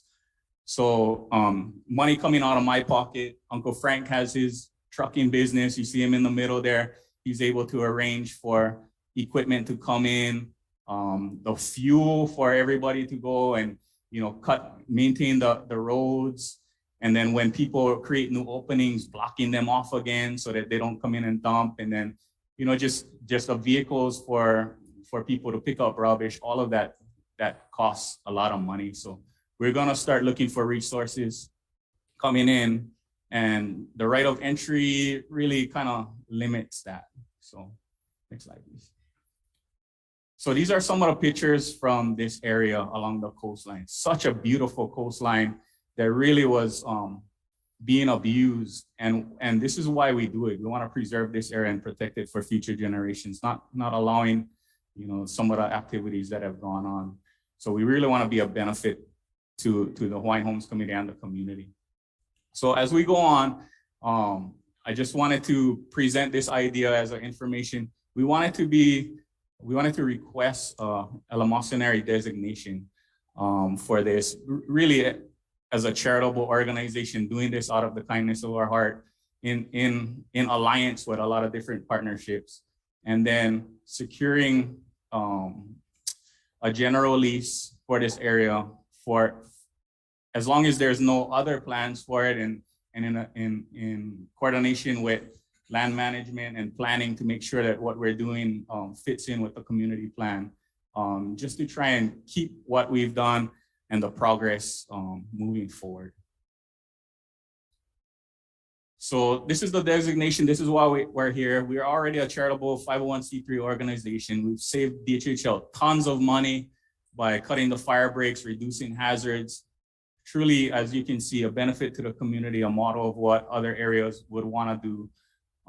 We fulfilled a public need. And then if we are allowed to do this, we can bring in potential programs for more cultural, educational, environmental, and really what Jackie talked about is, you know, building a resilient community is what we're trying to do countywide, and create emergency in case the boats stop coming, you know, try and use Anahola as a model for that going forward.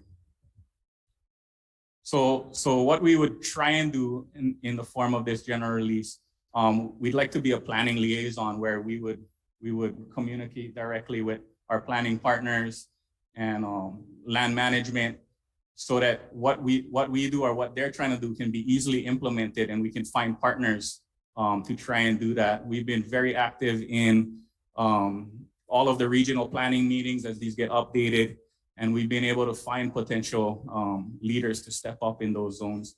We've already taken the initiative to do safety and security here, kind of managing the coastline as your Parks and Recreation department. Uncle Frank has pretty much been your Public Works department with the equipment. We've been a community partner to various organizations to allow access to this area for different needs, and then creating the interagency relationships between county and state partners to gain access to their resources to move forward. And then we just want to grow the support network, build the alliance, so that, you know, it saves you guys a lot of money. It saves the state a lot of money, and then eventually create economic opportunity for DHHL beneficiaries to bring their businesses in and operate going forward. We are looking at the long-term grants. We appreciate the 8.5 million in grants available. We will be applying for one of those grants as a service to the community. We've also looked at OHA, Hawaii Community Foundation. For us in the fire department, we're looking at community wildfire defense grants. There was recently county grants coming out. So because there's such a vast area and a lot of opportunities for specialized grant opportunities, we can also parcel this out to partners within this area so that they can gain grants by using the areas that we control. So very, very strong potential in this area for us. And then within the regional plans, a lot of it fits the Hawaiian Homes Commission Act mission. We are returning Native Hawaiians to the land. We're managing the shoreline, and within the regional plan initiatives, it's been noted that we want a home resource center as a priority project, allowing more people access to home building supplies and possibly easier access for homes.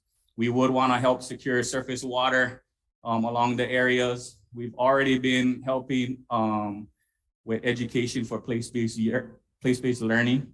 And then by getting a general lease, we would create economic opportunity through a sublease if designated as eleemosynary. So this is the Ho'oke'olopuna Trades Academy. This is what Lavaia here manages. What you see a lot of is help wanted signs all over the place because our people don't have the trade skills that they need to get jobs. So I'll let him take over a little bit and talk a little bit about his program so he can let you know.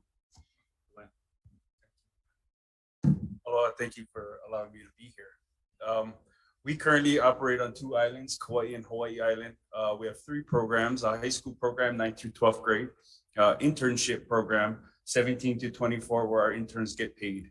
And we recently had started a Navahine HVAC and refrigeration program for all females.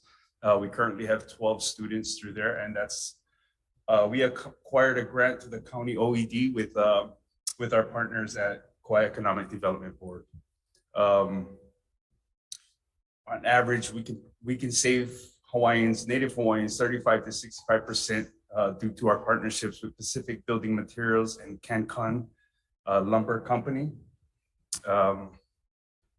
We've serviced over 50 students in Hawaii so far last year. We don't have the current numbers this year because we're adding 3 more schools this year. So last year we operated out of Kanui Kapono and Connections Charter Schools. Connections is in Hilo. We serviced 33 Native Hawaiian students. Our internship program, we had 11 total, 100% Native Hawaiians. Of that, we have transitioned 6 to full-time careers in the construction industry with our partners with Kauai Fire Protection, Sweat Construction, and DC Hawaii, an architectural firm on island. Thank you very much. That's what.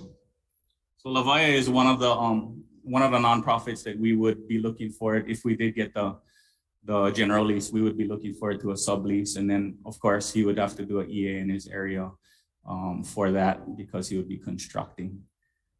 Next slide, please.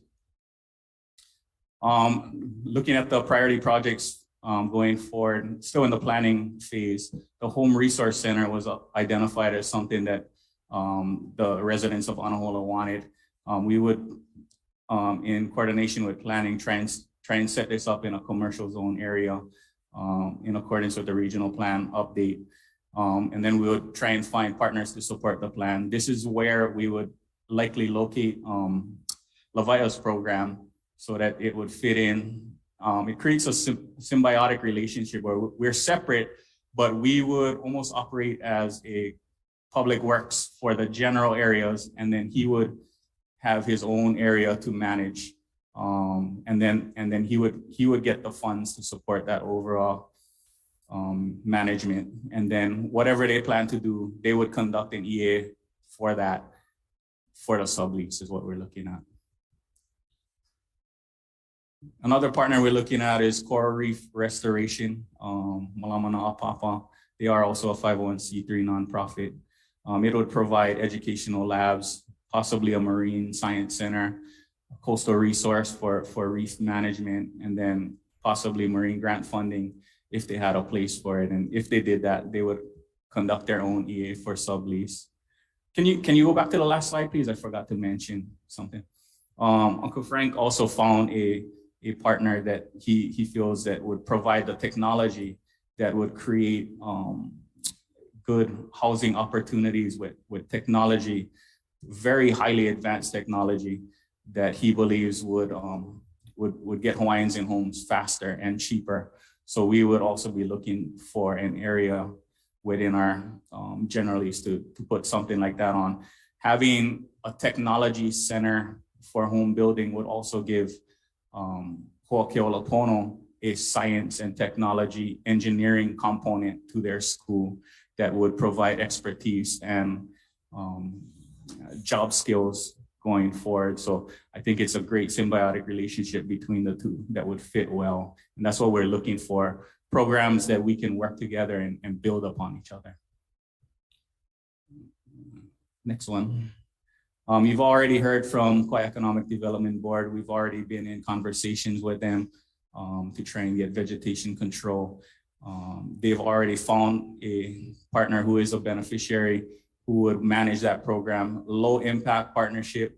They would find us fencing costs and bring in the cattle, solving a lot of problems for the fire department by bringing in cows, but also creating a community grazing program for the east side. So what we're looking at is ways for financial sustainability for Aina Alliance. It's been costing a lot of money out of our own pockets until we get the grant programs going. Our concerns for ourselves are the safety and liability portions for people coming in. There's a lot of areas that are unprotected for fall hazards. Still a lot of hazards left over in there from abandoned vehicles and pollution.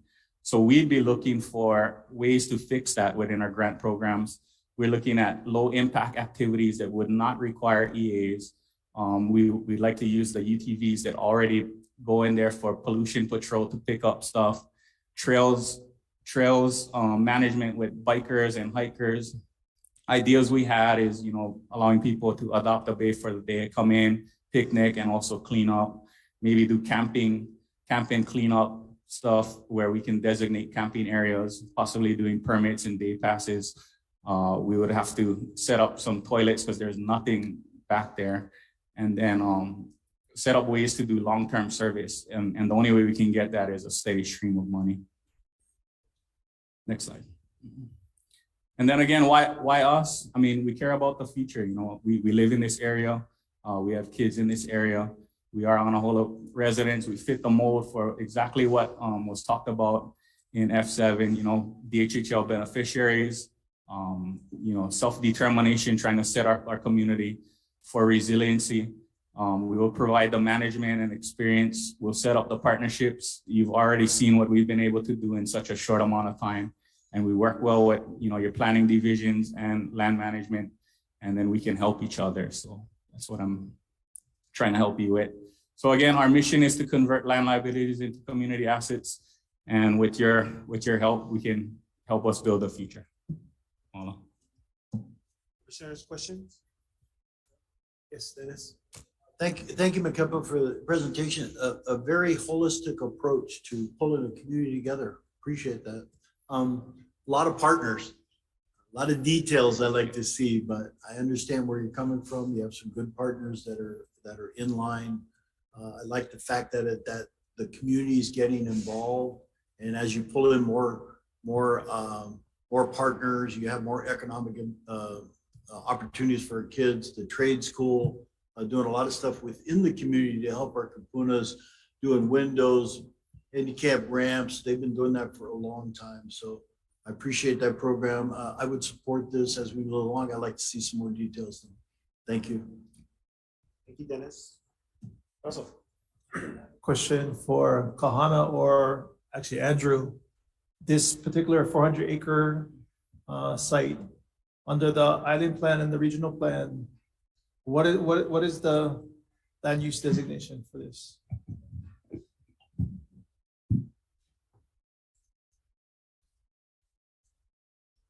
Thank you for the question, Commissioner. The current Anahola regional plan is currently going through an update. So we are working with Anahola beneficiaries. We've had 4 meetings with community. We are working on writing up the regional plan. We would like to, Nancy has the map. So maybe we can show you the map, but it's mostly special districts and a sliver of commercial. no proposed or projected residential at any time in the future?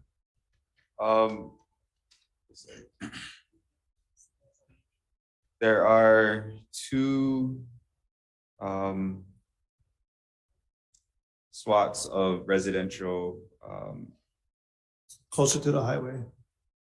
One is closer to the highway and one is a little bit off of the highway.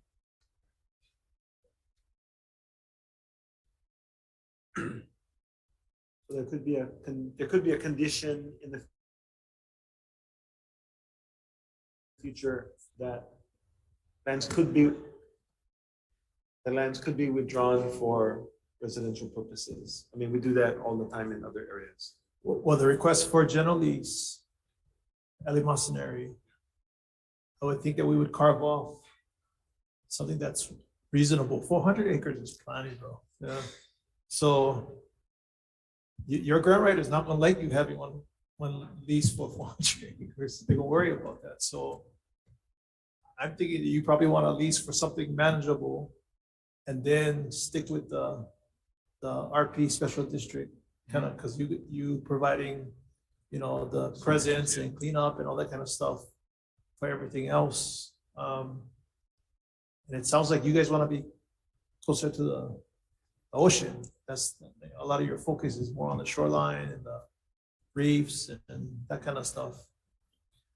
We've been managing the whole area, because what happens is people make access through the beach and then they do the funny business up in the other areas. So without control of the general area, there's a lot of unsecured perimeters that people can make access through. So until there's other ideas or other plans that come through, we would be willing to manage the whole thing as a holistic approach for this. But could you manage the whole thing with a general lease for an area closer to the ocean and then just stick with the revocable permit or the, you know, right now, what is it, ROE? Yes. But it's going to become a revocable permit at some point, right? When we get a program. So take the revocable permits for the remainder. Those are the ones that are by their own nature short term. So when the department wants to move forward with some of this land development, then they can pull that back. Whereas a general lease is, that's you guys, right? Right. That's the one you're going out to your grant writer or to your grant organizations, to your lenders, if you have them, and saying, look, I have a lease, I have term. That's why I can tell you with a straight face, I'm gonna be here for a while. Yeah. Yeah, exactly. And that, having that kind of secures the investment for our partners to come in with a general lease, so that when they want to come in, they're secured with the program as a sublease to that whole thing. Otherwise, Lavaya is very much willing to put in his own proposal for a section of this, but it doesn't secure what's next to him going forward.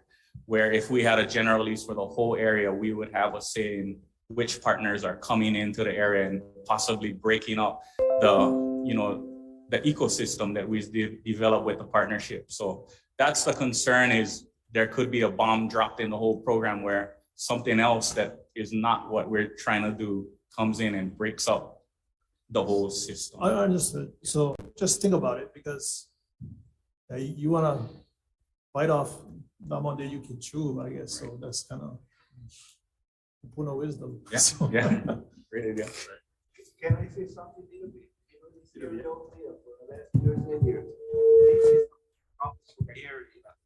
in Anahola, and then we're willing to kind of take the challenge of being responsible for this land over here, because I was part of cleaning up this area for the last 15 years.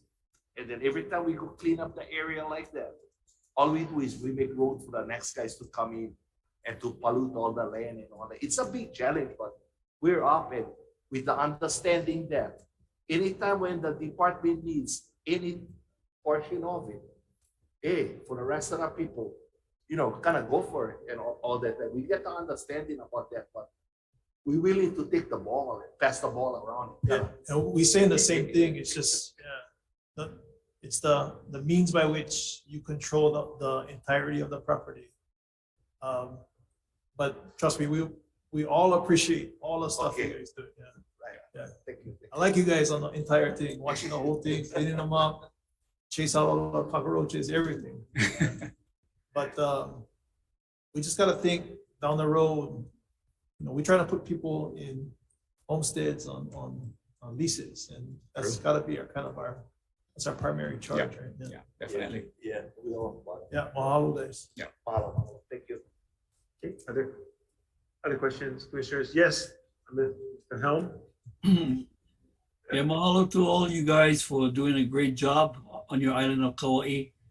You know, if we all take the time to malama the aina, which I love to do, and we can pass that on to all of the next generation and educate all of especially our younger generations, you know. You know, I've seen homesteaders that grow automobiles in their property, cars, abandoned vehicles, thousands of them. And that's not the pono way, you know, to malama yo aina. And what you folks are doing, demonstrating and setting an example is what we all should be doing. Because, you know, our Prince Kuhio, Kalaeloa, provided our lands for the rehabilitation of our people. And that's what you guys are doing. You know, you guys are, you know, setting a great example, not only for Kauai and its beneficiaries, but throughout the state for those hundreds of people watching this meeting. You know, I like to say, you know, this is what it's all about. We are given a lease, and we ought to appreciate what we have. So what you're doing as volunteers now, you know, you guys don't get paid for doing what you're doing. I just gotta say mahalo, and you guys are doing a great job. Thank you for your presentation also. Aloha. Mahalo, Commissioner. Mahalo, Zach. So what I would recommend going forward is, I think you've heard some suggestions from the commission, and maybe you can speak with staff and maybe take those recommendations into consideration, modify the application, I guess, a little bit more. What you heard was a desire to go forward with some portions of a general lease, but larger portions maybe stay under the ROE for now, and then incrementally achieve the vision. Great ideas. Thanks for the suggestion moving forward. Mahalo for all of you hanging around in a long day. We appreciate your patience. Appreciate it. Wait, I get one more, and then, so mahalo. C6, you got Joby back? All right. Item C6. Oh, sorry. Aloha, commissioners. Okay, so item C6.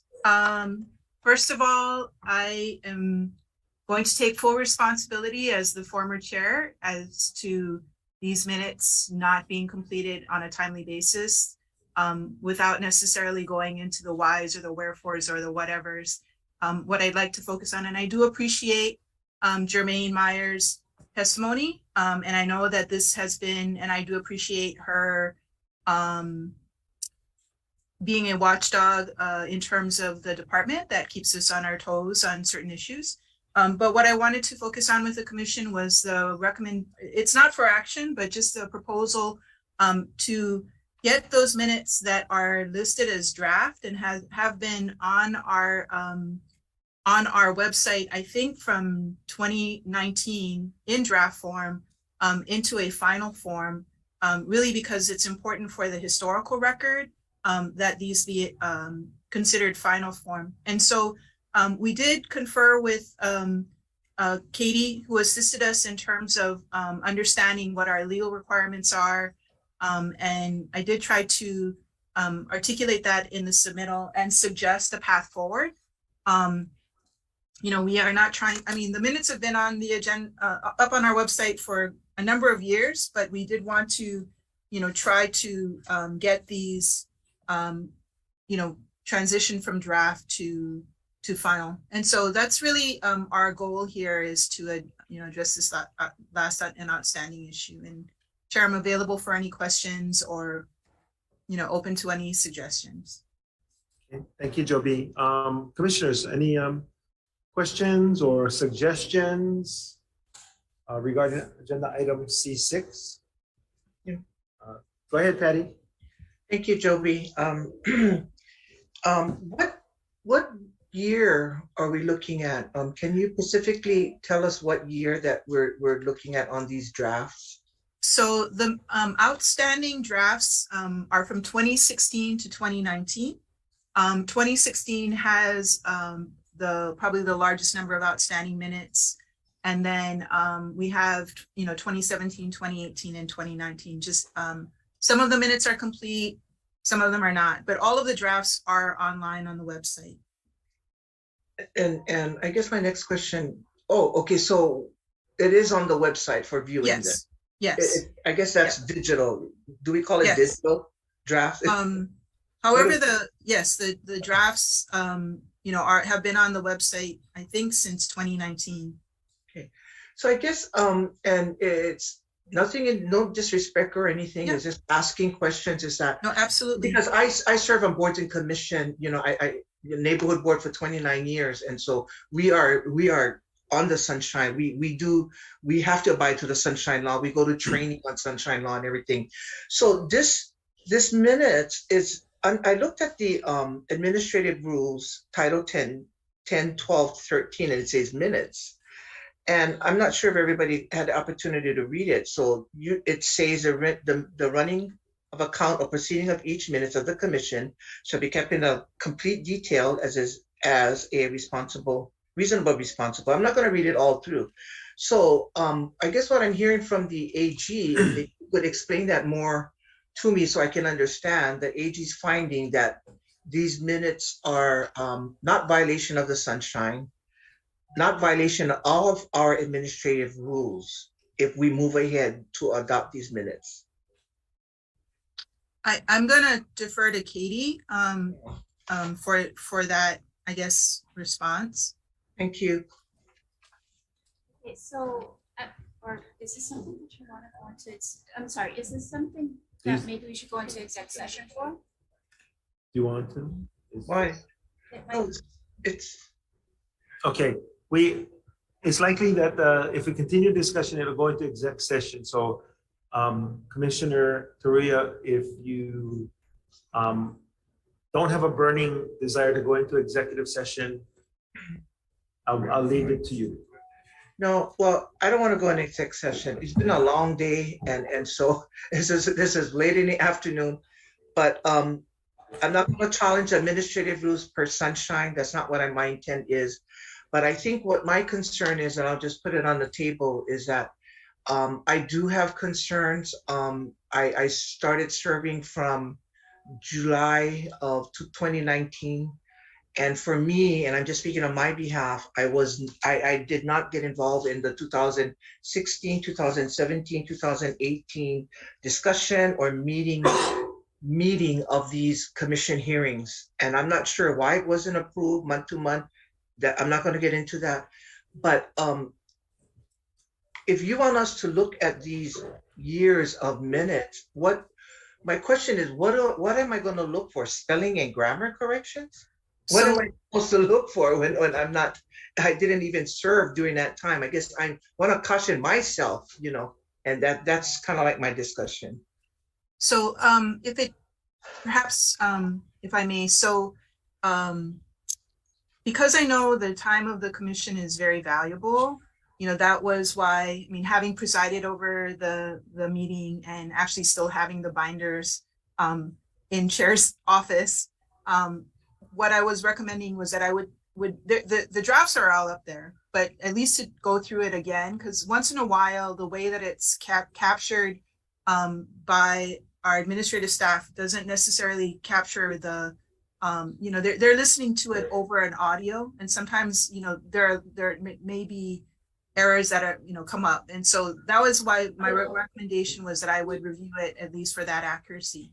But to give the commission comfort and members of the public, our intention was to post not all of them, but in chunks, the whole digital version of the meeting. And so if there is a member of the public that is interested in listening to the meeting, they are long 2-day meetings, along with commissioners interested in listening to the meeting. It's very similar to when commissioners come onto the commission and have not had the benefit of sitting through a contested case. They will be read into the case. It's a lot of reading to go over that material. So working with Leah, we would do it in chunks that the commission feels, whether it's 2 or 3 meetings. We can leave it up for a month, we can leave it up for 2 months. But our goal was to try to get into a procedure, to move these draft minutes to final form. So because none of the commissioners were sitting on the commission at the time,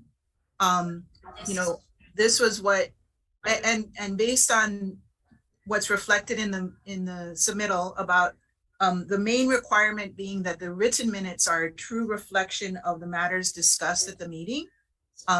This was the second best alternative, right? Which was, okay, we would, having been the presiding officer, I would take a look, but then of course it would be available for, amendment by commission or by, by, I guess, members of the public providing testimony for those that are interested in listening through the minutes. So under usually the sunshine law, when the minutes of the meeting is over, under the sunshine law, the draft has to be available to the public for 40 days.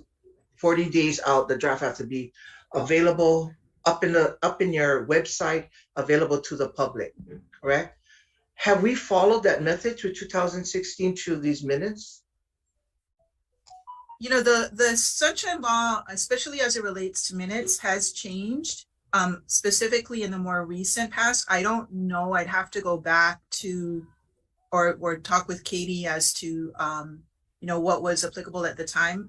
Essentially what happened was that we had a transition of our commission secretary retiring, and there was a period of time in which we did not have a commission secretary. So we had, my secretary at the time doing dual duty. When they finally got caught up, Jermaine is correct. Some of those were sitting on my desk, but priorities being what they were. So at this point, before before this administration ends, I feel it's my responsibility. I take full accountability for this. To ensure that there's a methodology to get these draft minutes to final form. Yeah, okay. And I'm just cautioning because right now we have the Waimana, we have them, they're asking for minutes, they're asking for records. These minutes always can be used for records and to go to court and things like that. These are minutes. Even neighborhood board, we're always cautioned by court counsel of these minutes, that these are records. They never throw minutes out. It is record form that people can actually use it for a court proceeding, whether it's that. So I guess for me, just cautioning myself, I just wanted to ask these questions, but I don't think that I will be supporting to move this forward on just for me to protect myself of a commissioner that served from July 2019 to 2020. I think we are on track of our minutes has always been on a draft form to our commissioners, and then we move to the approval. The past minutes of I didn't serve, I just be honest, I don't think that I can move forward to support. So with that, I appreciate that. Thank you, Joby. Thank you, Mr. Chair. Okay, thank you, Commissioner. I think there's more discussion to be had. So at this time, I think there's no decision making. Mike? After you. I was gonna say we're gonna move on, but if you have a question. I just real brief. Joby, so all these minutes that we're wanting to review and move out of draft to final form or whatever, do we have video of all those meetings? We don't have video, but we do have audio, of the minutes, yes. Okay, so there's backup then if we want to go look at or listen of the most representative discussions is there, right? Because I remember I started on the commission in December of 2019. We had this discussion, and I thought that we made a vote, but there was a caveat that stated, we weren't on the commission. Maybe we didn't take a vote, but we should review that. Yeah. We'll go back and review Yeah. It was either December or January. I remember we had concerns. So why don't we go back and review the record? Okay. So that we're all up to speed. I know that our attorney general was not here. December. Yeah, and everyone's had stated the similar concerns. Patty stated, It wasn't the December meeting, these commissions and us, we did state that, so. We're obviously not gonna solve it in the Yeah, next. no, I just wanted to mention that we Yeah. have had this discussion or some. There's Joby's proposal on the, there's Joby's recommendation, but we're not here for decision making, so we can defer and come back to it. Maybe perhaps, Joby, if we could think about a more streamlined way to do this, or maybe there's another way to do this after consultation with Katie, and come back next meeting with an informational. Yes. Okay. I am completely open to Feel free. suggestions. I want to give a heads up that this is not decision-making. I'm having trouble wrapping my head around the discussion. But I just want to give a heads up. I have no interest in participating in a pig that requires hundreds of hours of listening to old minutes, some of which we weren't even here, because we have more important things to do. I would rather sit on a pig that goes to what Craig Iha said about the possibility of creating rules for blood quantum. I think that's an important pig to sit on. That's all. Thank you. I appreciate that statement. Commissioner Owo. Chair. So, okay, we're not gonna finish it. I'm with Joby's indulgence, if we could, just review and then come back at another time. Because I have heard numerous people at the table go, they're not interested in reviewing hundreds of hours of tape. And I know that you're offering to do that. But Yeah, so- if you, go ahead. Chair, what is being suggested as the procedure is that I would review the minutes only because I was a presiding officer. That's my responsibility anyway, to complete that work for the minutes that are outstanding. We would just provide to the commission the opportunity, should they want to, confirm, that there would be access to the audio version of the minutes. We would make that available in a Dropbox for those commissioners that are interested in, and there may only be one or two items that are important to get. Commissioners may feel decision-making items, informational items from their island, whatever. We just wanted to afford them the opportunity to feel comfortable that what was being written is an accurate reflection of the discussion. And we also would make those digital versions available, online, which we can do. What we were suggesting is we would just do that for, let's say the minutes are put on the agenda or, available for review in September. And then maybe it's 30 or 45 days. And then we just would ask for the commission's acceptance as these being final. We can place whatever conditions the commissioners want to say the commission that's, accepting it as final did not preside over the meeting, so that commissioners feel comfortable that they're, but per the requirement that it at least be a, we just wanted to afford the commission that opportunity, should they want to listen, to ensure that it is an accurate reflection of the meeting. That was what we were suggesting. Okay. Yeah, so that's pretty much, so the lion's share of the work is on staff, myself, rightfully so. And it's just for those commissioners that are, and I don't take offense, and I don't take it personally. They feel that they want to listen to the actual conversation and ensure that the discussion at that time for that item is accurate.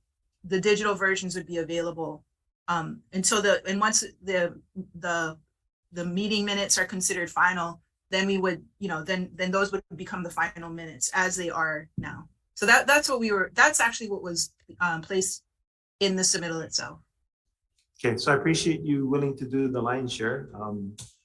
And perhaps as you propose, because you're gonna review them first, batch them, make available the audio versions, make the commissioners aware who want to listen and comment, and then we'll take them in those batches.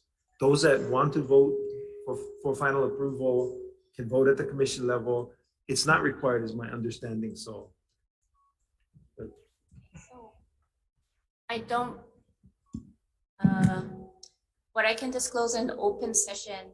So the sunshine law does not require board approval, right? What the sunshine law requires, what HRS 92-9, I believe it is, it might be -2, requires is that the minutes are an accurate reflection of what was discussed at the time. And what's important for what the statute contemplates, and what's really the focus is that the minutes reflect not just board action, but also any public participation that may have occurred.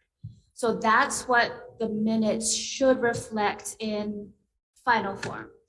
So it's not the sunshine law, and it's not in HRS 92, and this is actually guidance directly from the OIP. It's not, the sunshine law itself does not require board approval, but many boards choose to do so. And I apologize, Joby.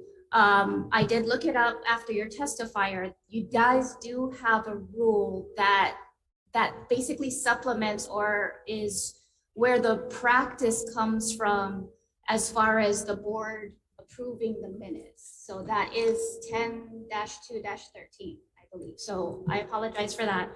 But so board approval is needed, but I think the original question was, do the current board members who were not on the commission largely at those periods of time, do they have to be the same board members? And no, they don't. There's no requirement, right, under the law, either sunshine, under the sunshine, that it be the same board members. What's required by the sunshine law is that the minutes be accurate. So that's where this idea where if the commissioners listen to the audio recordings of those meetings at the time and just confirm that the drafts are accurate, then you can approve.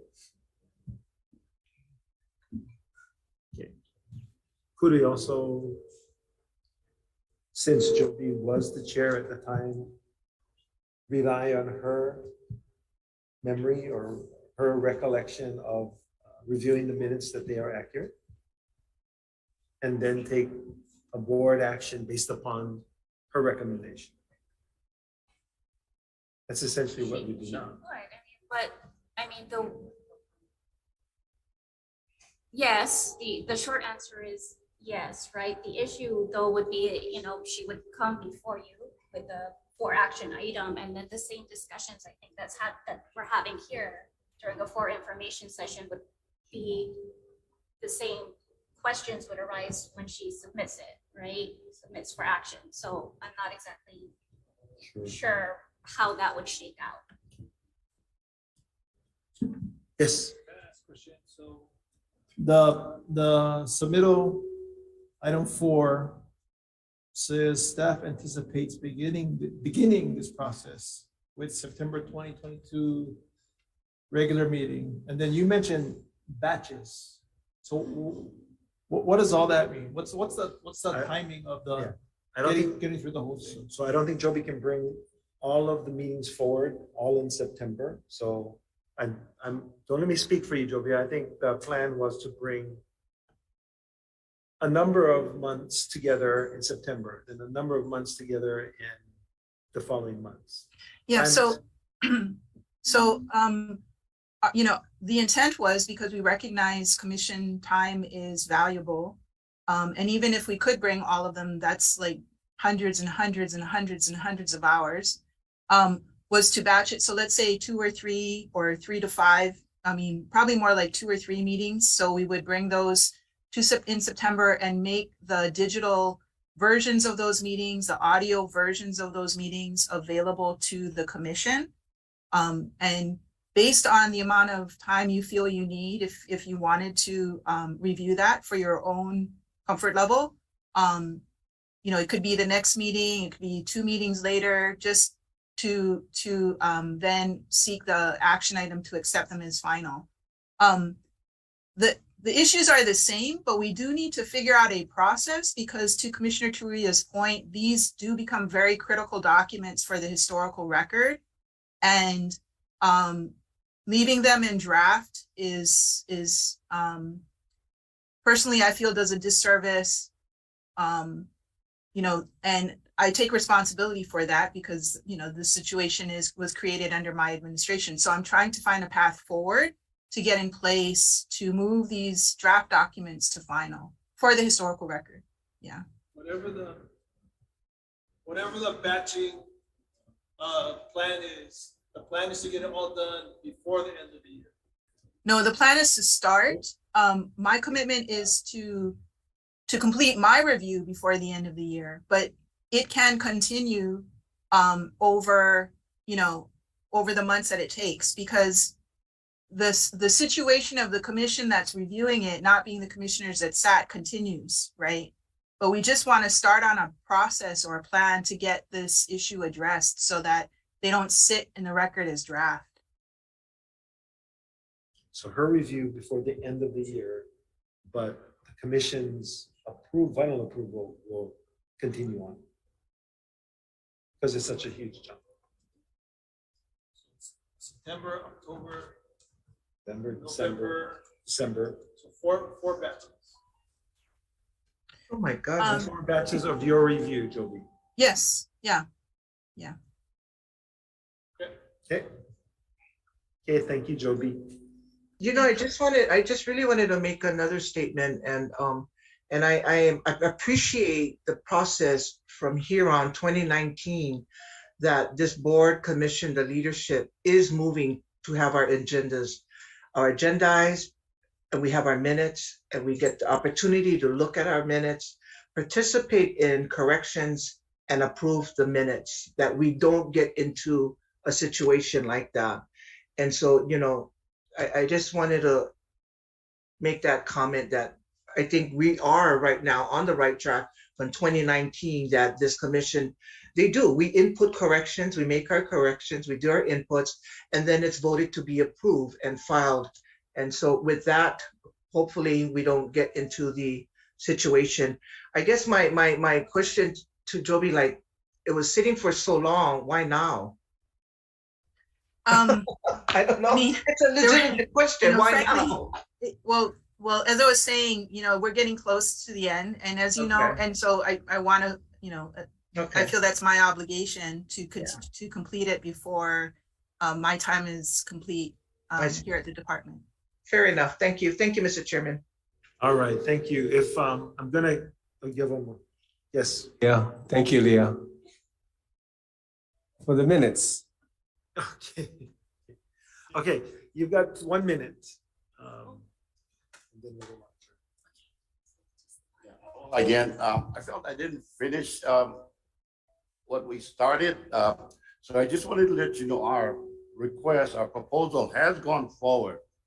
What we did today was give you an advance of what's to come down. So when you see our proposal, you can see our support. And support doesn't last long, okay? They're there to help us. They're willing to participate. So I humbly ask you guys to, when the thing comes forward, if you can give us right of entry, entry, to go in and start looking at the stuff. That's what we want to do, and start our process while you're going through yours. The association. Yes, the association sponsoring the group with the support of that all you saw. So they'll be under the umbrella. So we really want to get started. We really we showed you our support, and now we need your support. And the quicker it goes, the faster we can start. I appreciate it. Okay, thank you, Harold. We'll get with Kahana and we'll take a look at a submittal for a right of entry for due diligence is appropriate. Okay. Okay, with that, mahalo everyone for coming. Mahalo to the community members who stuck it out. You guys are the toughest ones. Mahalo to Kauai. I know she's in the back. Or she's in the back. Thank you for dinner and the makana.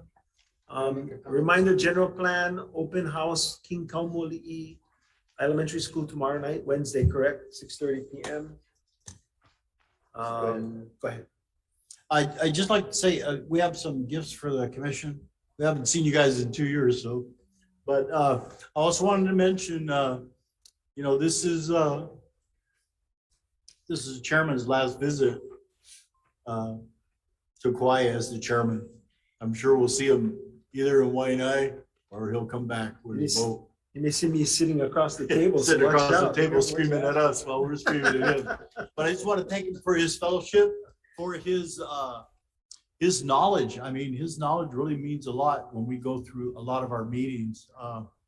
And his partnership. It really takes a lot to run this entire organization and keep us all in order. So I want to thank you very much. We have gifts for the commission, and enjoy your flight home, and we bless you all. Thank you.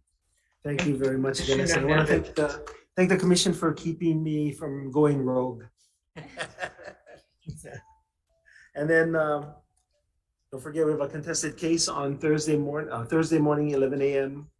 The Castro versus DHHL.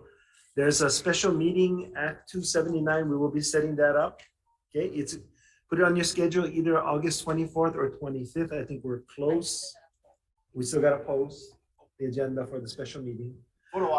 And the next meeting is September 19th and 20th in Lahaina on the island of Maui. So mahalo, everybody. Where's Kaipo? I just wanted to say thank you for making my last Kauai meeting special by singing at Tony's. And yes, but I'll tell you what, you convince Stuart. He does have a video recording of it. You never know, eh? Thank you, Commissioner. Hello, everybody. Aloha. Thank you.